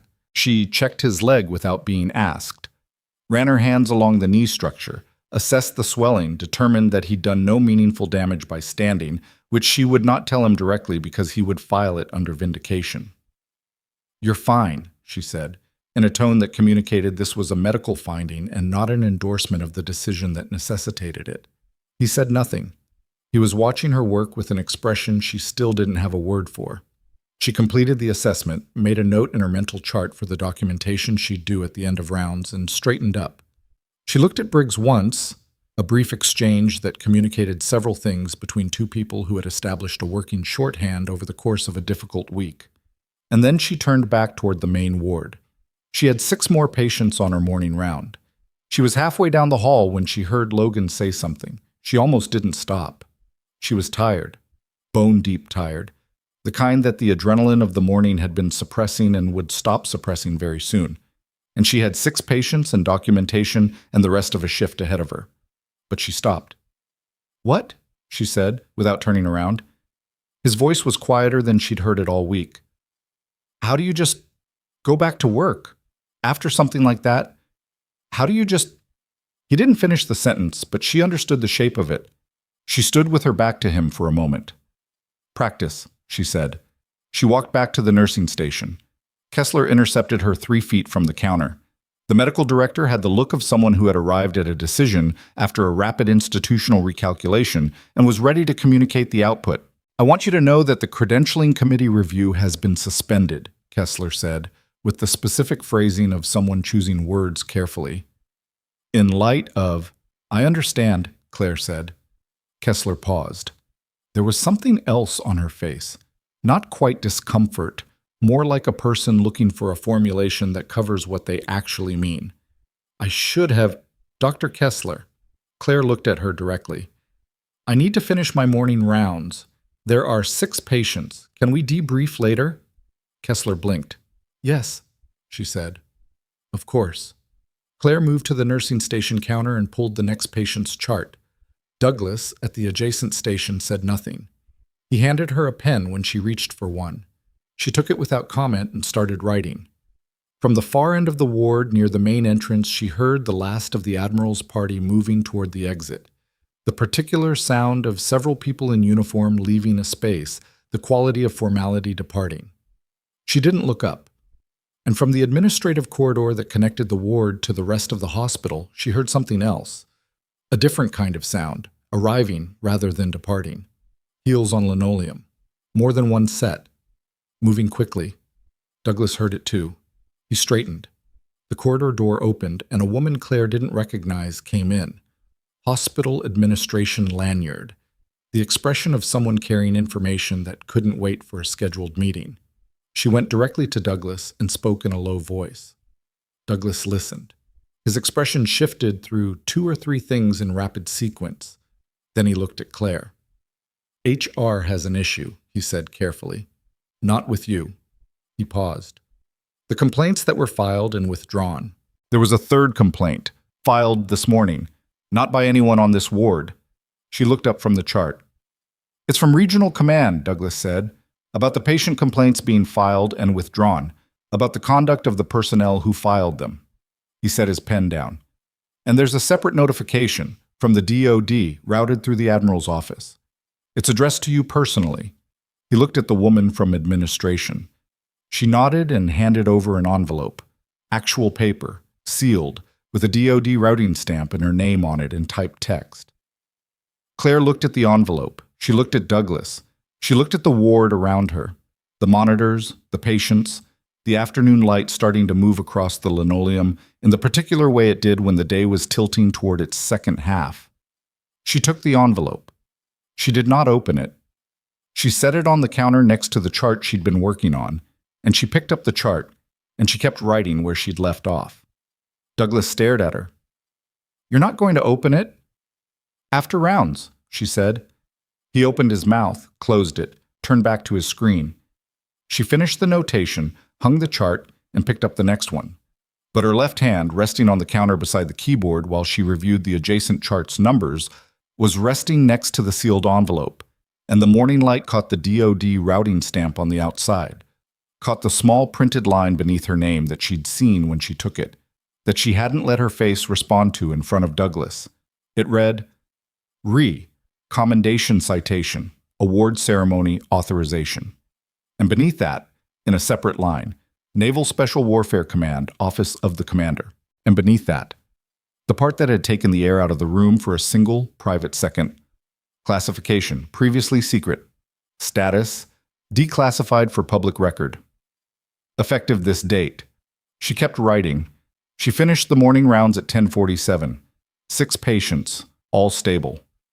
Okafor's fever remained resolved, his appetite returning, the particular cautious optimism of a body that had fought something off and was testing what normal felt like again. She updated every chart with the same attention she always brought to it, communicated 2 items to the covering physician, coordinated a physical therapy timing adjustment for one patient whose energy level wasn't matching the schedule, and set the envelope on the corner of her documentation space where she could see it and where seeing it wouldn't change what she was doing. Douglas didn't say anything else about the envelope. He was good, Douglas, in the specific way of people who understand that some moments require the simple dignity of being left alone. She opened it at 10:53, between the last chart entry and the start of the lunch medication pass. The document inside was 2 pages. The first was the formal citation, her name, her rank at the time of service, the unit designation, the date of the operation rendered as a classified reference code rather than a location, and a summary of the action in language that had been processed through enough institutional filters to be precise without being specific. Sustained direct enemy contact while providing emergency medical intervention to a critically wounded senior officer. Maintained life-sustaining manual arterial compression for 14 minutes under fire. Demonstrated extraordinary valor above and beyond the standard of duty. The second page was the ceremony authorization. A date, 3 weeks out. A location at the naval station. A note that the ceremony would be open to invited personnel and a limited press pool, the latter contingent on her approval. At the bottom, handwritten in a script she didn't recognize, and then identified as Albright's from the business card he'd left Saturday. Admiral Rowan would like your answer on the advisory position before the ceremony if possible. No pressure. His words, not mine. But I'm told to tell you it's genuine. She folded both pages back into the envelope. She put the envelope in the inner pocket of the jacket hanging on the hook behind the nursing station. Then she picked up the medication pass tray and started the lunch round. She was at the 3rd bed when she became aware that something was happening in the ward behind her. Not an emergency. The quality of the noise was wrong for emergency, which had its own specific frequency of controlled urgency. This was different, lower, institutional. She finished the medication pass at the 3rd bed, documented it, and turned around. 2 individuals in civilian clothing, the specific civilian clothing of people who work adjacent to military administration and have developed a uniform of their own, Navy slacks and ID lanyards, and the bearing of HR personnel operating with official authority, were at the nursing station. Douglas was speaking with them. His posture had the careful neutrality of a charge nurse navigating something above his pay grade with professionalism. Logan Pierce was watching from his bed. Morales had gone still. One of the 2 civilians, a woman with close-cropped gray hair who moved with the deliberate efficiency of someone who had done this particular kind of thing many times, turned and looked across the ward. Her gaze went to Logan, not to Claire. "Petty Officer Pierce," she said. Not loudly. "Carrying." Logan's expression didn't change. He'd known this was coming. Had been knowing it since Saturday, probably, or since this morning at the latest. That didn't mean it was easy to sit in a hospital bed and hear your name said in that specific tone by someone with that specific lanyard. "Yes, ma'am," he said. "I'm Investigator Harmon, Naval Inspector General's office. My colleague is from the JAG office. We're here to conduct an initial interview regarding a formal conduct complaint filed this morning. Do you understand what that means?" "I understand," he said. Douglas had stepped slightly to the side, giving them the space, and caught Claire's eye across the ward for just a moment. She held his gaze briefly and then returned to the medication tray. She was not going to make this a spectacle by watching it. She had work to do. But she heard it. Everyone on the ward heard it. Morales heard it from 4 feet away. Tate, who had been approaching from the corridor where the bathroom was, stopped in the doorway when he took in the scene and then very carefully walked to his bed and sat down and became the most invisible version of himself he could manage. What followed was the particular institutional choreography of a formal interview being initiated in a clinical setting, the offer of the more private space that the consultation room provided, the communication of rights, the establishment of record. Logan went through it with the bearing of a man who has been through enough official processes to know how to conduct himself in them. Even when the process was about him, even when the room it was happening in contained everyone he'd been performing for all week. He walked to the consultation room without assistance, and without the wheelchair, which was technically fine. His PT had cleared him for short ambulation, and the door closed behind him and the two investigators, and the ward exhaled. Morales was looking at the closed door with an expression that had several components and was resolved into a kind of grim acceptance.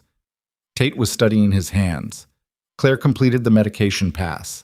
She did not hurry. She did not slow down. The interview lasted 47 minutes. She knew this because she could see the consultation room door from the nursing station, and she was at the nursing station documenting when the door opened and Logan came out, alone, with the two investigators following at a professional distance. He walked back to his bed. His face was composed in the specific way of someone who has just said a significant number of true things out loud and is sitting with what that feels like. Harmon stopped at the nursing station on her way out. Her colleague went ahead. "Nurse Weston," she said. Claire looked up. "We'll need a statement from you, not today. We can schedule that for later this week by phone if you prefer, but your account of the relevant interactions will be part of the record." "Understood," Claire said. "Phone is fine." Harmon nodded. She had the expression of someone who had heard the Admiral's briefing summary and had been doing this job long enough to be unsurprised by the specific human failure it represented, while remaining clear-eyed about the necessity of addressing it.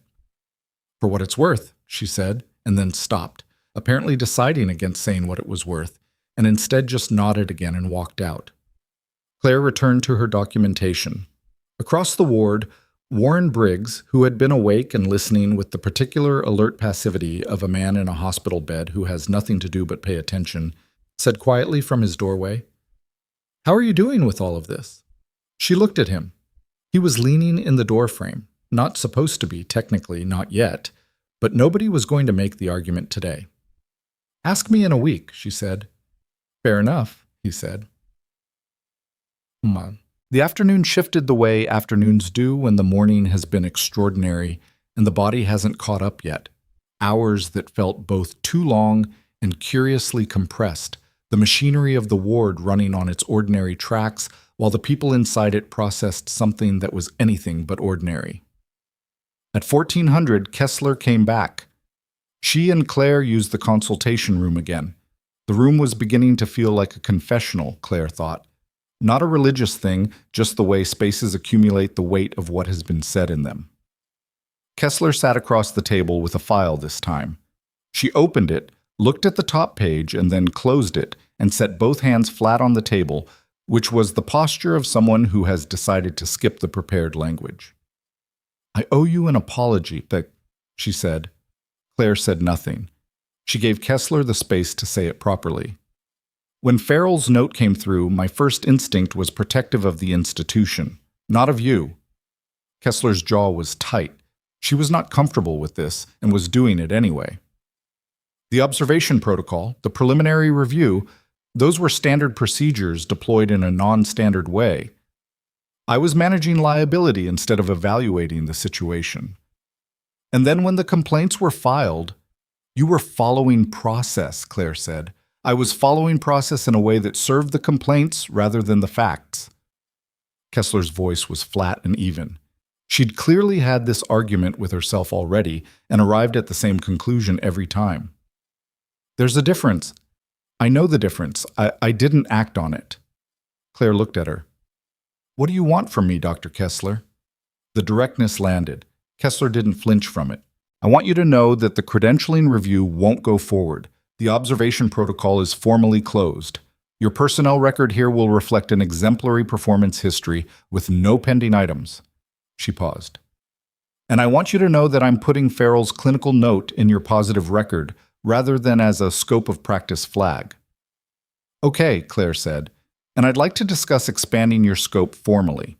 Your credentials, the background the Admiral referenced, if we can work with the DoD to get documentation that translates to civilian credentialing standards, we could authorize certain interventions that are currently outside your technical scope, but clearly within your actual competency." Claire considered that. It was the kind of offer that deserved actual thought rather than an automatic response. "Let me think about it," she said. "Of course." Kessler stood. She picked up the file. Then she set it back down. "What you did for Chief Briggs. I've been at this hospital for 11 years. I've seen a lot of good nursing." She stopped. "That was something else." "He would have died," Claire said simply. "So I didn't let that happen." Kessler looked at her for a moment. Then she picked up the file again and left. The rest of the afternoon was quiet in the way that follows noise, the specific quiet that isn't peaceful so much as exhausted, the ward resettling into itself after a day that had asked more of it than normal. At 15:30, Logan Pierce appeared at the nursing station. He hadn't used the wheelchair since this morning. He was walking with the careful deliberateness of someone whose knee was loudly communicating its opinions and who had decided to hear them out but not be governed by them. He stopped at the counter. Douglas happened to be on the other side of it and looked at him and then looked at Claire and then found something else to do on his computer. "I know you have work," Logan said. "I do," Claire said, without stopping what she was writing. He was quiet for a moment. "Can I say something anyway?" She paused her pen. She looked at him. Up close, he looked younger than she'd thought at the start of the week. Or maybe it was that the performance made people look older. And without it, he was showing his actual age, which was 29 and not as far from uncertain as he'd been making it seem. He had the look of someone who'd been taken apart and hadn't finished putting himself back together and had decided to show up anyway, which was the right call. "Go ahead," she said. "The investigation," he said. "Whatever they decide, I'm not going to fight it. I did what I did. I want you to know that's not about...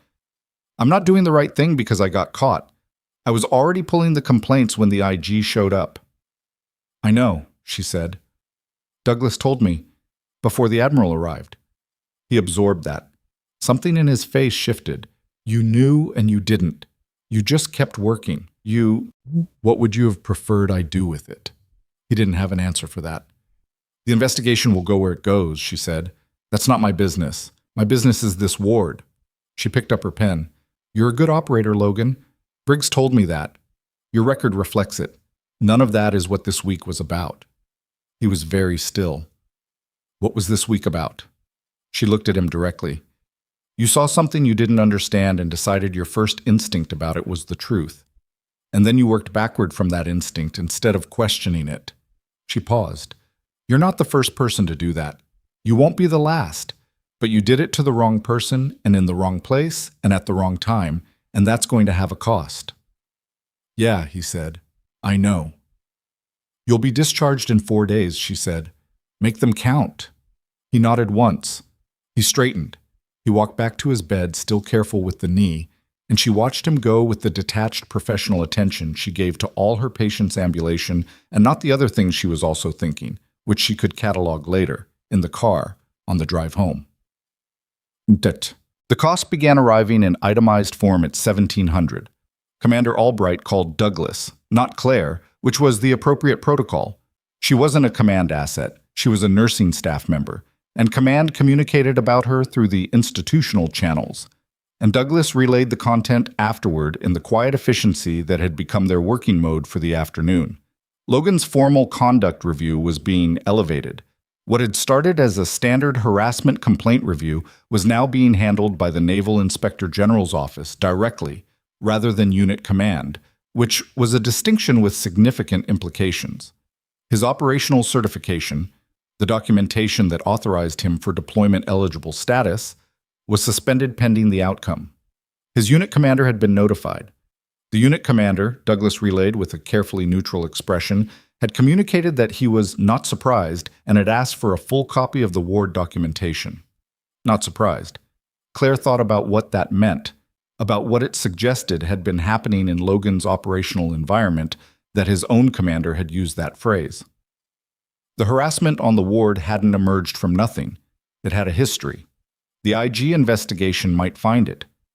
At 17:15, Morales was discharged.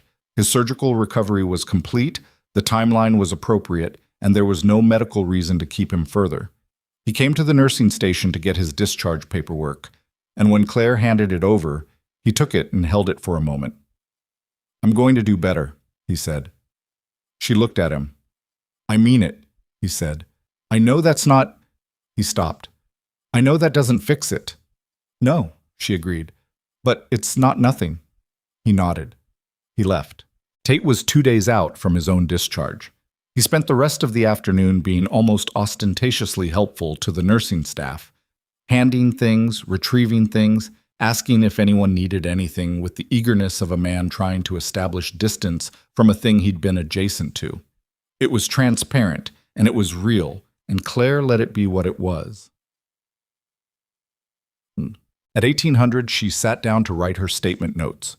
Not the formal statement, which Harmon had said would happen by phone later in the week, but her own private notes, a habit she'd developed not in nursing school but earlier, in a context where documentation was not just good practice, but sometimes the only thing that stood between events and their misrepresentation. She wrote chronologically, date, time, observed action, verbal content where she had it, her own responses. She was precise and she was thorough, and she did not editorialize. It took 40 minutes. When it was done, she read it back once and put it away. Briggs was sleeping when she did her last check of the day. His color was good. His numbers were good. On the bedside table, facing him, someone had propped up a photograph she hadn't seen before. A girl, 12 or so, in a wetsuit, holding a sample jar of something green and triumphant, laughing at the camera. She looked at it for a moment. Then she updated his chart and moved on. Logan was awake when she passed. He didn't say anything. She did a visual check, knee, posture, affect, and noted nothing requiring intervention, and kept moving. At the door of the ward, she paused and looked back at the whole floor once, the habit she'd developed over 3 years of doing this job and hadn't consciously noticed until someone had pointed it out, a look that wasn't inspection so much as accounting, making sure all the things that were supposed to be where they were where they were. Everything was where it was. She collected her jacket and her water bottle and her keys, and she went through the ward doors into the corridor, and the corridor was quiet, and the light was doing the thing it did at this hour when the day was almost done, going gold and slightly dusty through the windows at the end of the hall. Her phone buzzed. She took it out. Unknown number, Virginia area code. She answered it because she answered unknown numbers, a habit from a time when not answering unknown numbers had consequences. Nurse Weston. Male voice, not Albright, not anyone she recognized. Measured. Professional in a way that was specifically military even when trying not to sound it. "My name is Deputy Director Faraday.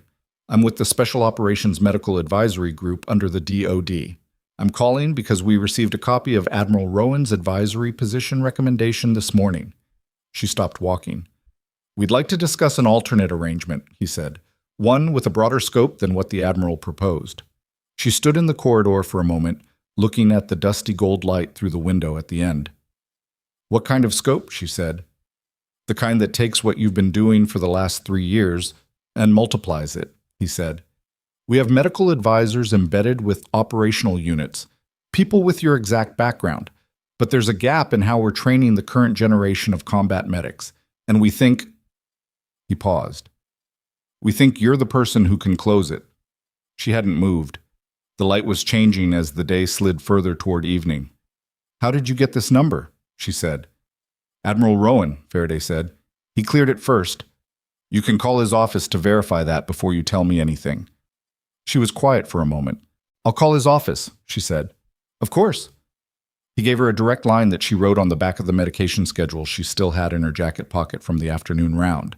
"When you've verified, call me back at the same number. We'd like to move on this quickly, but we understand if you need time." "How quickly?" she said. "Pending your agreement, we'd integrate the position announcement with the commendation ceremony. 3 weeks." She looked at the number she'd written. She looked at the light at the end of the corridor. "I'll call you back," she said. She ended the call. She stood for another moment, then she walked back down the corridor. Not toward the ward, but toward the administrative annex, where there was a phone with a secure line she'd used once before, 3 years ago when she was first hired and the hospital had needed to verify certain elements of her background through channels that civilian phone networks weren't appropriate for. The duty officer on the annex after-hours desk was a young specialist who looked like he'd been out of training for about 40 minutes and was extremely serious about everything as a result. He let her use the secure line without difficulty because her access card still showed the clearance the hospital had verified for her on hire, which had always been higher than anyone had thought to ask about. She dialed the number Albright had given her that afternoon. It rang twice. "Admiral Rowan's office," said a voice. "This is Claire Weston, Harrow Bay Medical. I'm verifying an authorization for contact from a Deputy Director Faraday, Special Operations Medical Advisory Group." A short pause. Keyboard sounds. "Yes, ma'am. That authorization went out at 16:20 today, direct from the Admiral." "Thank you," she said. She hung up. She stood at the annex desk in the fading light coming through the single window. In the building where she'd worked for 3 years, in the quiet way she'd chosen to work, in the life that had felt like enough almost all the time. And she thought about Faraday's words, multiplies it, and what that meant in practice, and what it would require, and what it would cost, and what it might build. She thought about 14 minutes under fire, about a girl in a wetsuit holding a jar of green water, about the 11 people in the world who carried a specific old mark in their skin, about the one who wasn't in that number anymore, who would have been standing somewhere in this accounting if the extraction had gone differently, and about what you do with the fact of surviving when others didn't, which she had been doing, quietly, for 12 years. She called Faraday back. He answered on the first ring. "3 conditions," she said. A brief pause. "Go ahead." "I stay credentialed as a nurse. Whatever the advisory role looks like, I keep my clinical work. Reduced hours, fine, but I don't step away from patient care entirely." "Reasonable," he said. "We anticipated that." "Second, I have operational input on the training curriculum design, not advisory input, actual decision authority on the medical content." Another pause, longer. "That's a bigger ask." "It's the only way it works," she said. "Training designed by people who haven't been in the field has gaps. I know what the gaps look like. If I'm there to close them, I need to be able to close them." Faraday was quiet for 4 seconds. "I can get you that," he said. "It'll take one additional sign-off, but yes." "Third," she paused, "the medics I train know my background. Not operational details, not classified content, but they know the mark on my arm and what it means. They train under someone with a real record, not a credential sheet." This time the pause was different. Not resistance, but the particular quality of someone recognizing that a condition has been offered that costs nothing and means everything. "That's already the case," Faraday said. "We were going to tell them regardless." She nodded to no one. "Then we have something to discuss." "We do," he said. "I'll send the preliminary framework to the number Albright has for you. Take the 3 weeks before the ceremony to review it." "2 weeks," she said. "I'll give you an answer in 2. 2 weeks, he agreed. She ended the call. She gave the phone back to the duty specialist, who was trying very hard to look like he hadn't been paying attention. She thanked him. She walked back down the corridor toward the parking structure. The light was almost gone now, the windows showing the particular deep blue of a Virginia evening at the edge of summer. The kind of light that makes the world look like it's holding its breath before the dark comes in. She walked through it and pushed through the door into the parking structure and found her car in its usual space and stood next to it for a moment before getting in. What she was feeling was not simple, and she wasn't going to pretend it was. It had been a week that had compressed 12 years of distance into 6 days, and the compression had left things cracked that she'd been keeping sealed, and she was going to need time with all of it. Time she didn't have tonight, with the drive still ahead of her, and the body's insistence on food and sleep, and the ordinary sustaining machinery of continuing to exist. But underneath the things that were cracked open was something else. Something that had been smaller than it used to be and was not large yet, not back to what it had been, but larger than this morning, larger than yesterday. She got in the car. She was pulling out of the space when her phone buzzed again. Not a call this time. A text. Douglas's number. FYI.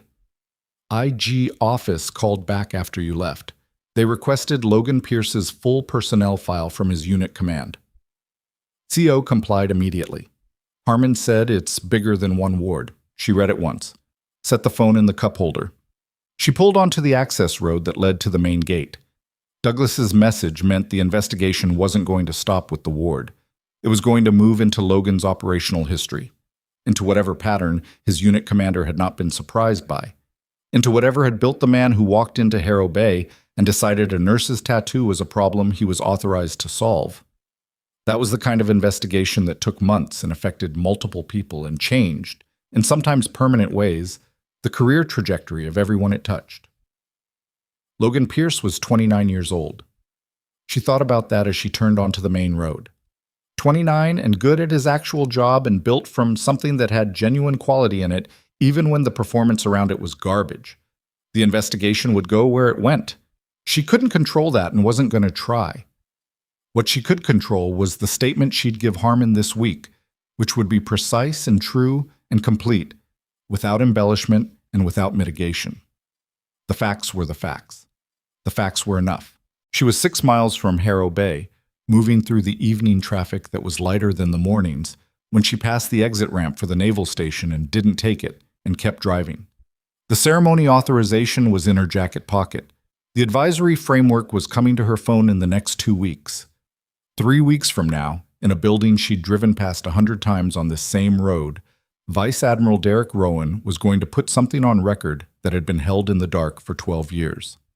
She turned on the radio. Local station, something instrumental, which was fine. She let it fill the car. She rolled the window down 2 inches and let the evening air in, which smelled like the bay and like summer going slowly stale at its edges and like the specific coastal Virginia smell she'd never named but would always recognize. In the pocket of the jacket on the passenger seat, under the folded DOD envelope, was the medication schedule she'd written Faraday's number on. And on the back of it, in the margin where she'd been noting something during the afternoon round before everything else had overtaken the day, were 2 words she'd written when Okafor had asked her what kept her going in a job like this. She'd given him a different answer out loud. The one she'd written was for herself, still here. She drove home through the evening, and the bay was somewhere to her left, invisible now, present in the way things are present when you know they're there even without seeing them. And the light was almost entirely gone, and the road ahead of her was clear. The road was clear all the way home, and she let it be clear, and she didn't think about anything she didn't have to think about, and that was the best she could do for that particular night. She ate something she didn't taste, showered, and was asleep before 2200. The 2 weeks that followed moved the way significant time moves, and not quickly, not slowly, but with the specific density of days that are doing real work. The ward ran its ordinary rhythms. Patients came and went. Okafor was discharged on Wednesday with clean labs and a follow-up appointment, and the slightly dazed gratitude of a man who had come closer to a setback than he'd known at the time. Tate went home Thursday, quieter than he'd arrived, with a handshake for Douglas and a nod for Claire that carried more in it than anything he'd said all week. Briggs stayed the longest.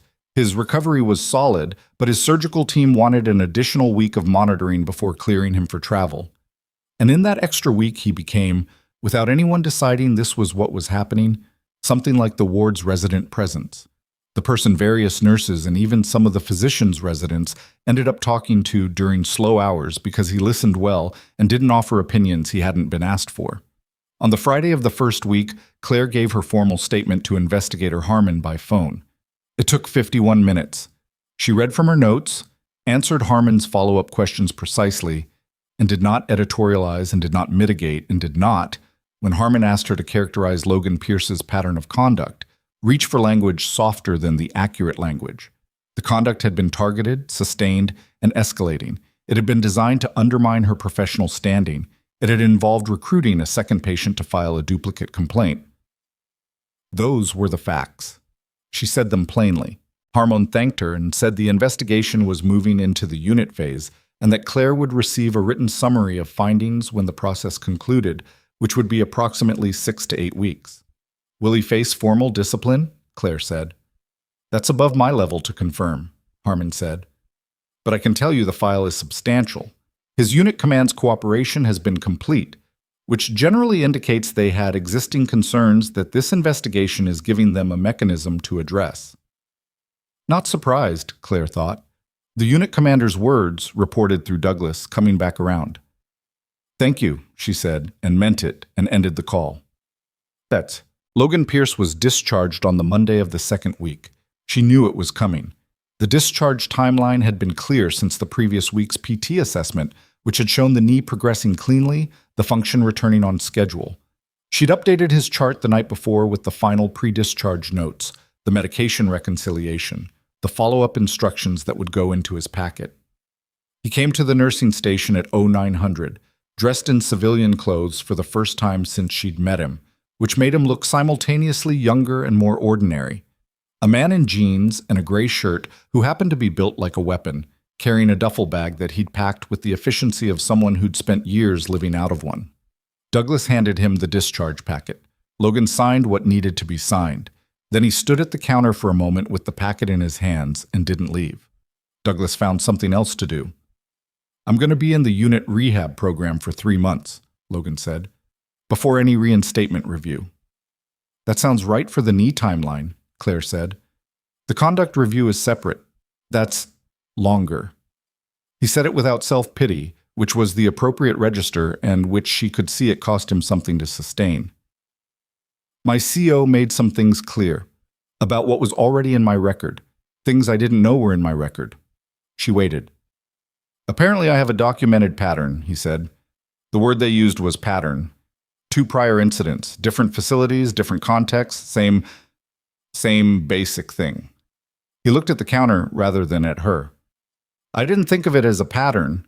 I thought each thing was its own separate thing." He paused. "That's probably the problem." "Probably," she said. He looked up.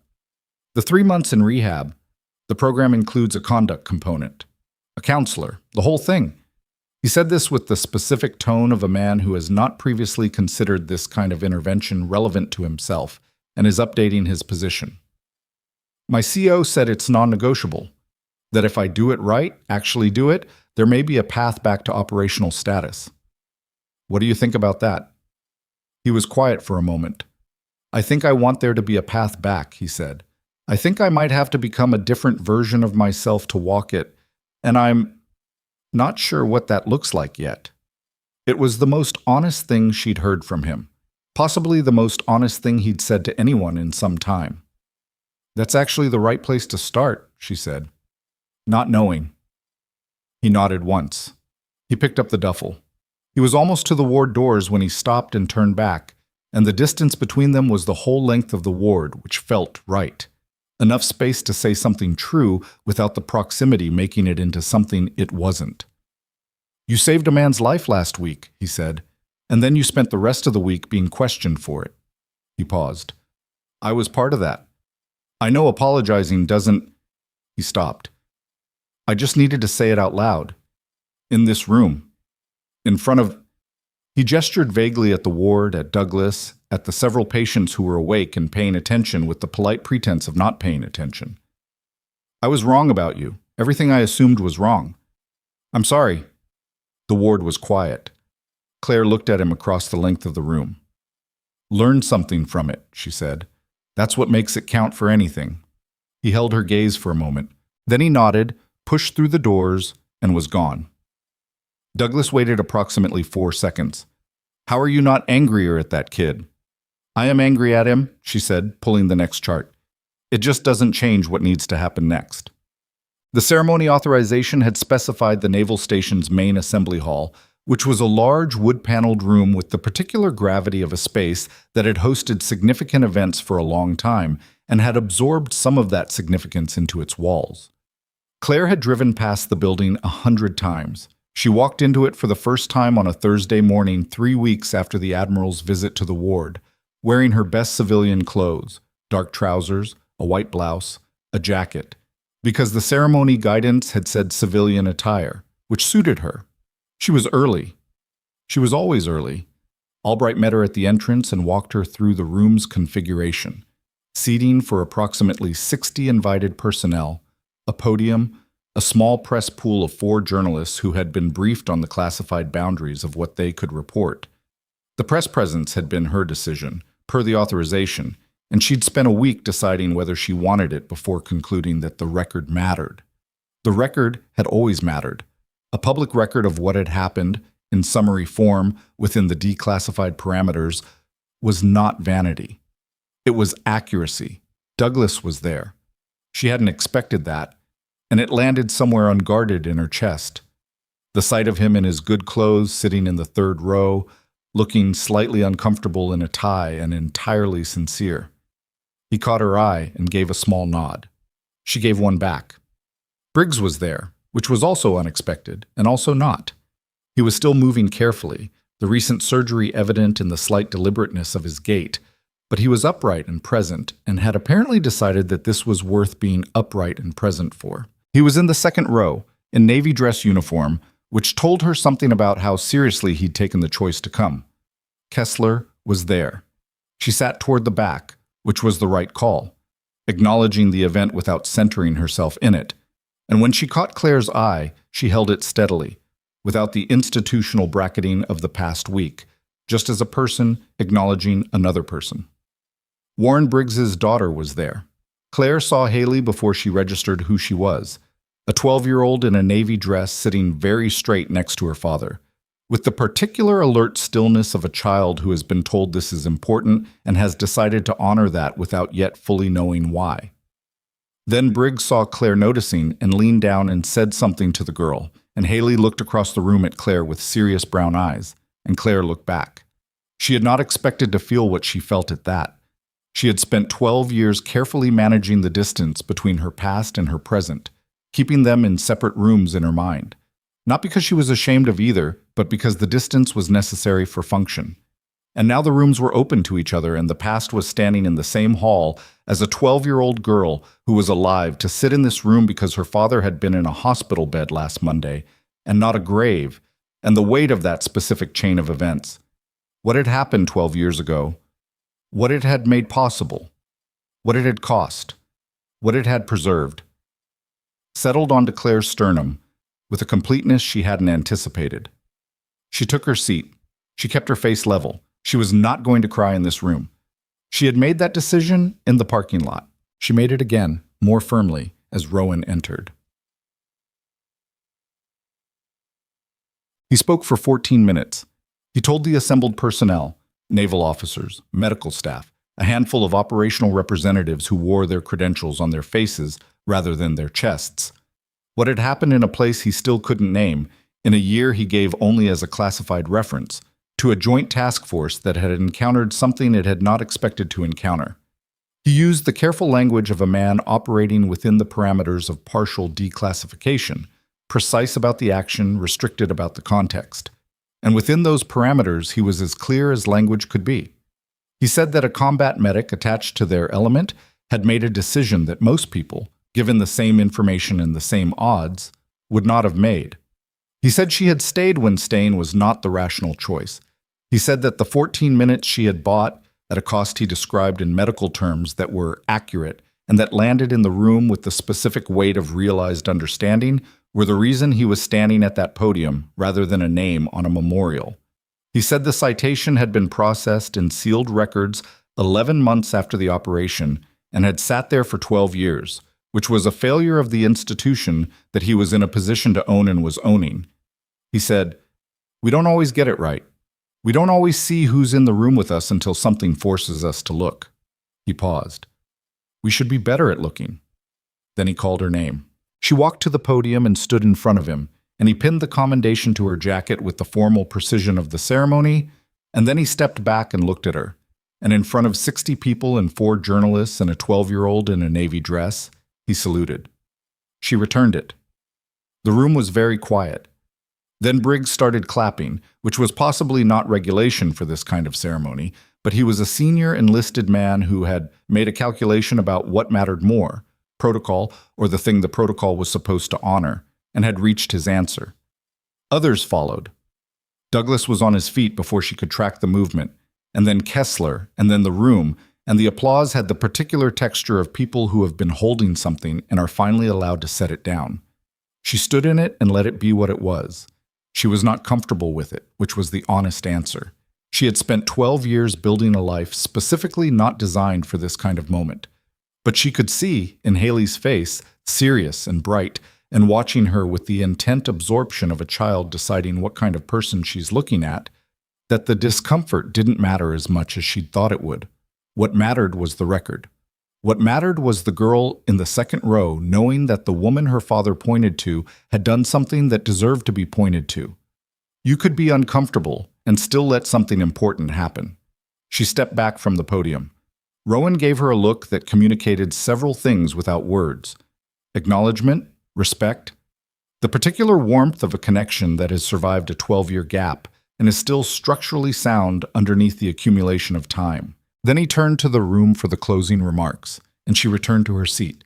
And Douglas, sitting next to her now rather than 3 rows back, and she hadn't registered him moving, put his hand briefly on her shoulder and removed it, which was exactly the right amount.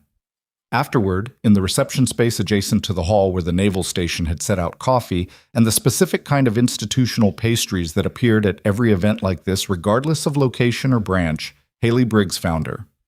The girl navigated directly through the adults with the confidence of a child who has been told to go do something and has decided to do it, and she stopped in front of Claire and looked up at her with those serious brown eyes and said, "My dad told me what happened.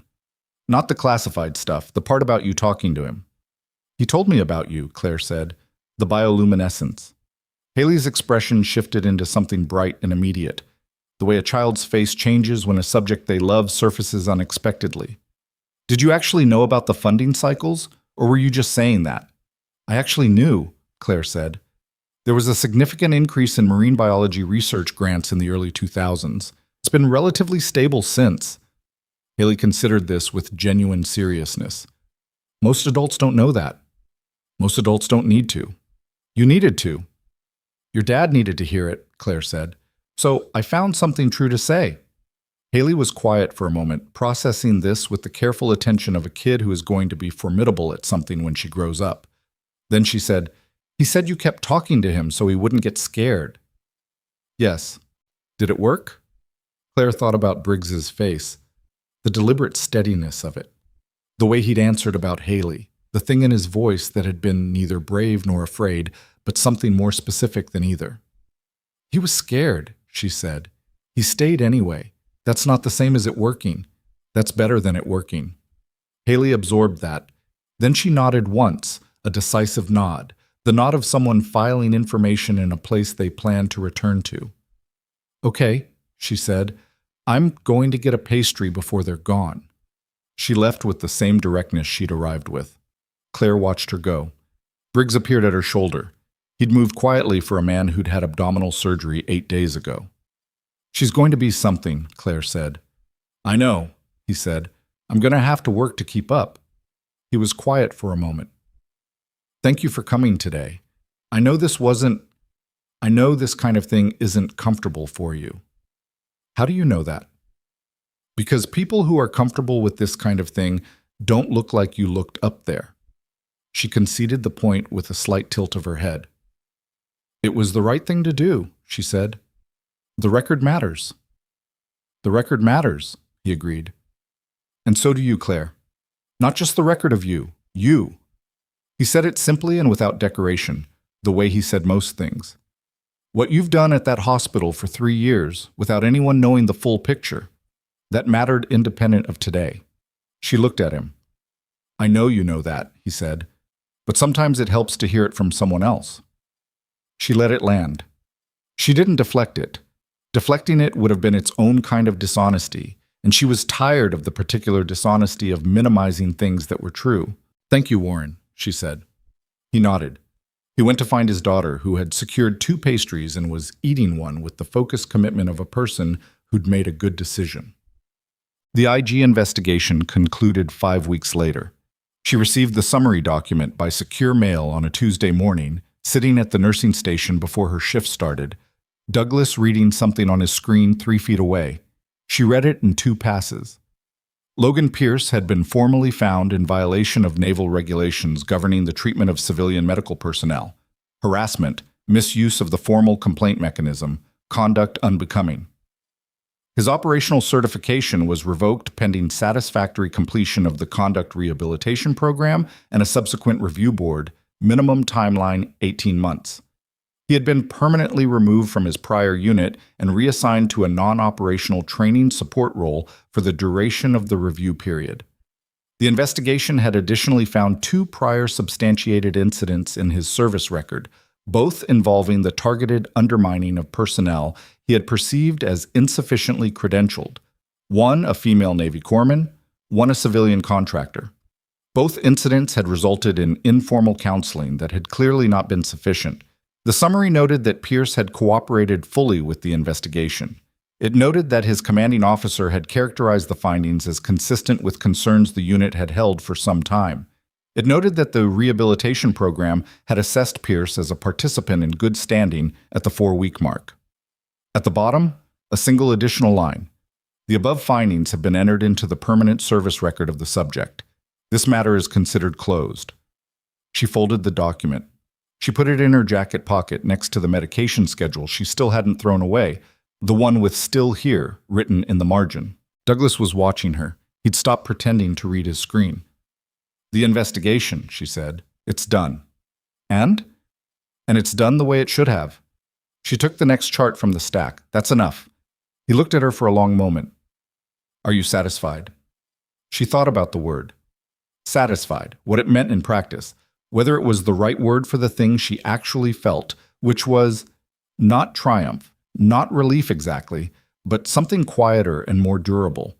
The particular feeling of a thing having been set right that had been wrong, not fixed. Some things don't fix, but corrected, documented, entered into the record so that it couldn't be rewritten later into something else. "Yes," she said. "I'm satisfied." She opened the chart and started reading. 3 months after the ceremony, Claire Weston drove to the naval station for a meeting that was not a ceremony and had no audience and required no specific clothing, just her regular clothes on a Saturday morning, a coffee she'd brought from home, and the preliminary framework document she'd read 3 times and marked up in the margins with questions and revisions, and one section she'd struck through entirely with a note reading, "This doesn't reflect how the body actually fails under those conditions. Needs complete rewrite." Faraday met her at the gate. He was shorter than she'd imagined from his voice, 50s, with the kind of face that had seen a lot and had decided to be generally pleasant about it. He shook her hand and walked her to a conference room that had a whiteboard and a table and not much else, and they sat down and she put her marked-up framework on the table, and he looked at the red marks and the margin notes and the struck-through section, and something in his expression approximated satisfaction. "You read it," he said. "I read it 3 times, she said. "It has problems." "I know it has problems. That's why you're here." She opened to the first marked section. The hemorrhage management curriculum assumes a controlled environment as the baseline. That's where it starts. The assumption that the medic has already established a stable position. But position is never established. That's the first thing that's wrong. She tapped the page. You start with chaos. You build skill inside chaos, not the other way around. Faraday had a legal pad. He was writing. They were there for 4 hours. She didn't fix everything in that meeting. That wasn't how it worked, and she'd known how it worked for a long time. You identified the problems, you mapped the structure, you began the process of building something better than what existed. And you accepted that building took longer than breaking and didn't happen in a single room on a single Saturday. But when she drove home that afternoon, the sun was doing something impressive with the bay light, cutting across the water in long gold lines that moved when the wind moved the surface. And she drove with the window down and thought about the 12 people who had been in that country at that specific hour, on that specific night, and the 3 who had not come home, and she thought that what she was building in that conference room, what she was going to spend the next chapter of her life building, was something she could put in the column under their names, not payment, not closure, just something that carried forward, something that tried to close the gap between what training was and what the field actually asked of the people who showed up to do it. Torres had been the best medic she'd ever worked with. Martinez had been better at stabilization under contact than anyone she'd trained alongside before or since. If she built a curriculum that produced even one person who knew what they'd known, who stayed when staying was the harder choice, and did the right thing with their hands and their attention and their nerve, that was the work. That was what it was for. She was back on the ward by Monday morning. Nothing about the ward had changed. Douglas was at the nursing station with his coffee and his screen and his precise institutional competence. The overnight nurse gave the handoff with the slight impatience of a person whose shift was over and who deserved to go home. The beds had new patients, a cycle of faces that turned over and turned over, each one its own complete situation, each one requiring the same quality of attention she'd been bringing to this for 3 years. She ran her first round at 07:15. At the third bed, a young Marine who'd had his knee reconstructed 2 days ago and was being difficult about his pain scale, insisting it was a 4 when everything about his body said 7, looked at her with the particular evaluating attention of a young man who doesn't know if a nurse is going to be worth listening to. She checked his knee, noted the swelling, adjusted the elevation of the bed by 2 degrees, which was a small thing that made a real difference in post-operative drainage, and which he would feel the benefit of within the hour without understanding why. "You served?" he said. He'd seen something, whatever it was that people saw. "Yes," she said. "What branch?"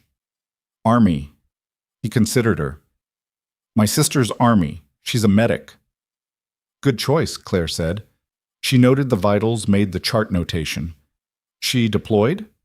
"Just got her orders," he said. She's nervous. I don't know what to tell her." Claire looked at him, 22, 23, with a recent surgery, and a sister shipping out and the particular helplessness of someone who wants to do something and doesn't know what the thing is. "Tell her the training is there for a reason," she said, "and that the moment it matters she's going to find out she knows more than she thinks she does." She hung the chart back on its hook. "Tell her to trust her hands." He looked at her for a moment. "Did someone tell you that?" She picked up the next chart. "No," she said. "I had to learn it myself." She moved to the next bed, which is how it usually goes. She finished the round.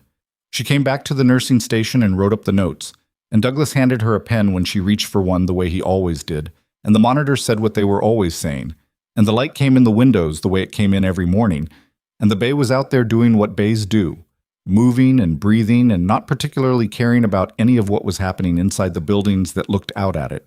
At 0900, a new admission came in.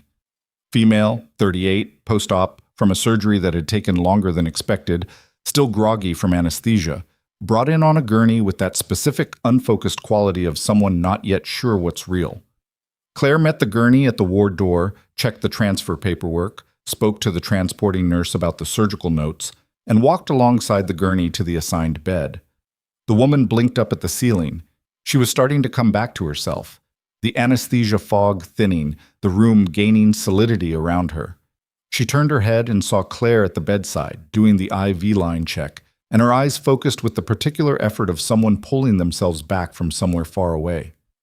"Where am I?" she said. Her voice was hoarse. "Harrow Bay Medical, Surgical Recovery Ward." Claire checked the line, confirmed the rate. "You're out of surgery. Everything went well. You're going to be sore for a few days, but you're okay." The woman blinked. "I'm okay," she repeated, testing the words. "You are," Claire said. Something in the woman's face settled. Not all the way, some. She was still groggy, still surfacing, still working out what was real. But the specific tension of not knowing eased, and she closed her eyes, and her breathing slowed into the deeper rhythm of someone who has been told a true thing and is letting it hold them. Claire updated the intake chart. She hung it. She moved on. The ward ran its rhythms around her. The beeps, the footsteps, the low voices of the shift working its ordinary hours. She moved through it the way she'd moved through it for 3 years, and would move through it for whatever came next, with the same even pace and the same quality of attention that didn't diminish and didn't announce itself, just showed up every day for whoever was in the next bed. At noon, she ate lunch in the break room, something she'd brought from home, eaten quickly, not particularly notable. Douglas came in halfway through and poured coffee and stood at the counter and said, "Faraday's office called this morning. Something about the training module timeline." "I'll call them back after rounds," she said. "Big thing you're building over there." "Medium thing," she said. "Takes time." He looked at her. "You're different," he said. "Since the ceremony, not in a bad way, just—" He searched for the word. "More settled." She thought about that. whether it was true, whether settled was right. Maybe, she said.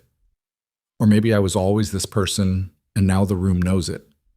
He thought about that for a moment. Then he nodded, the slow nod of someone who has landed on an answer that seems true. Yeah, he said. That's probably it. She finished her lunch.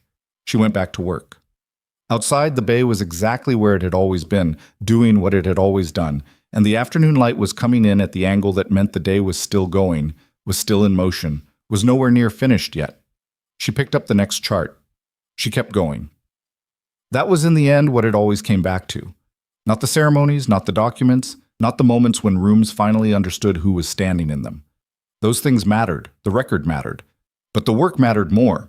Because the work was what you did when no one was watching and no one was about to find out and no vindication was on its way and you were just a person in a hallway with something to offer, deciding whether to offer it.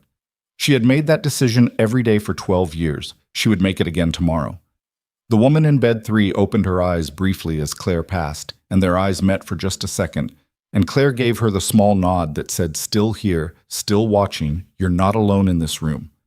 And the woman's face eased again, and she closed her eyes, and Claire moved on down the hall, steady and quiet and entirely herself, doing exactly what she had always been doing. Just that, only that, and somehow in the end everything.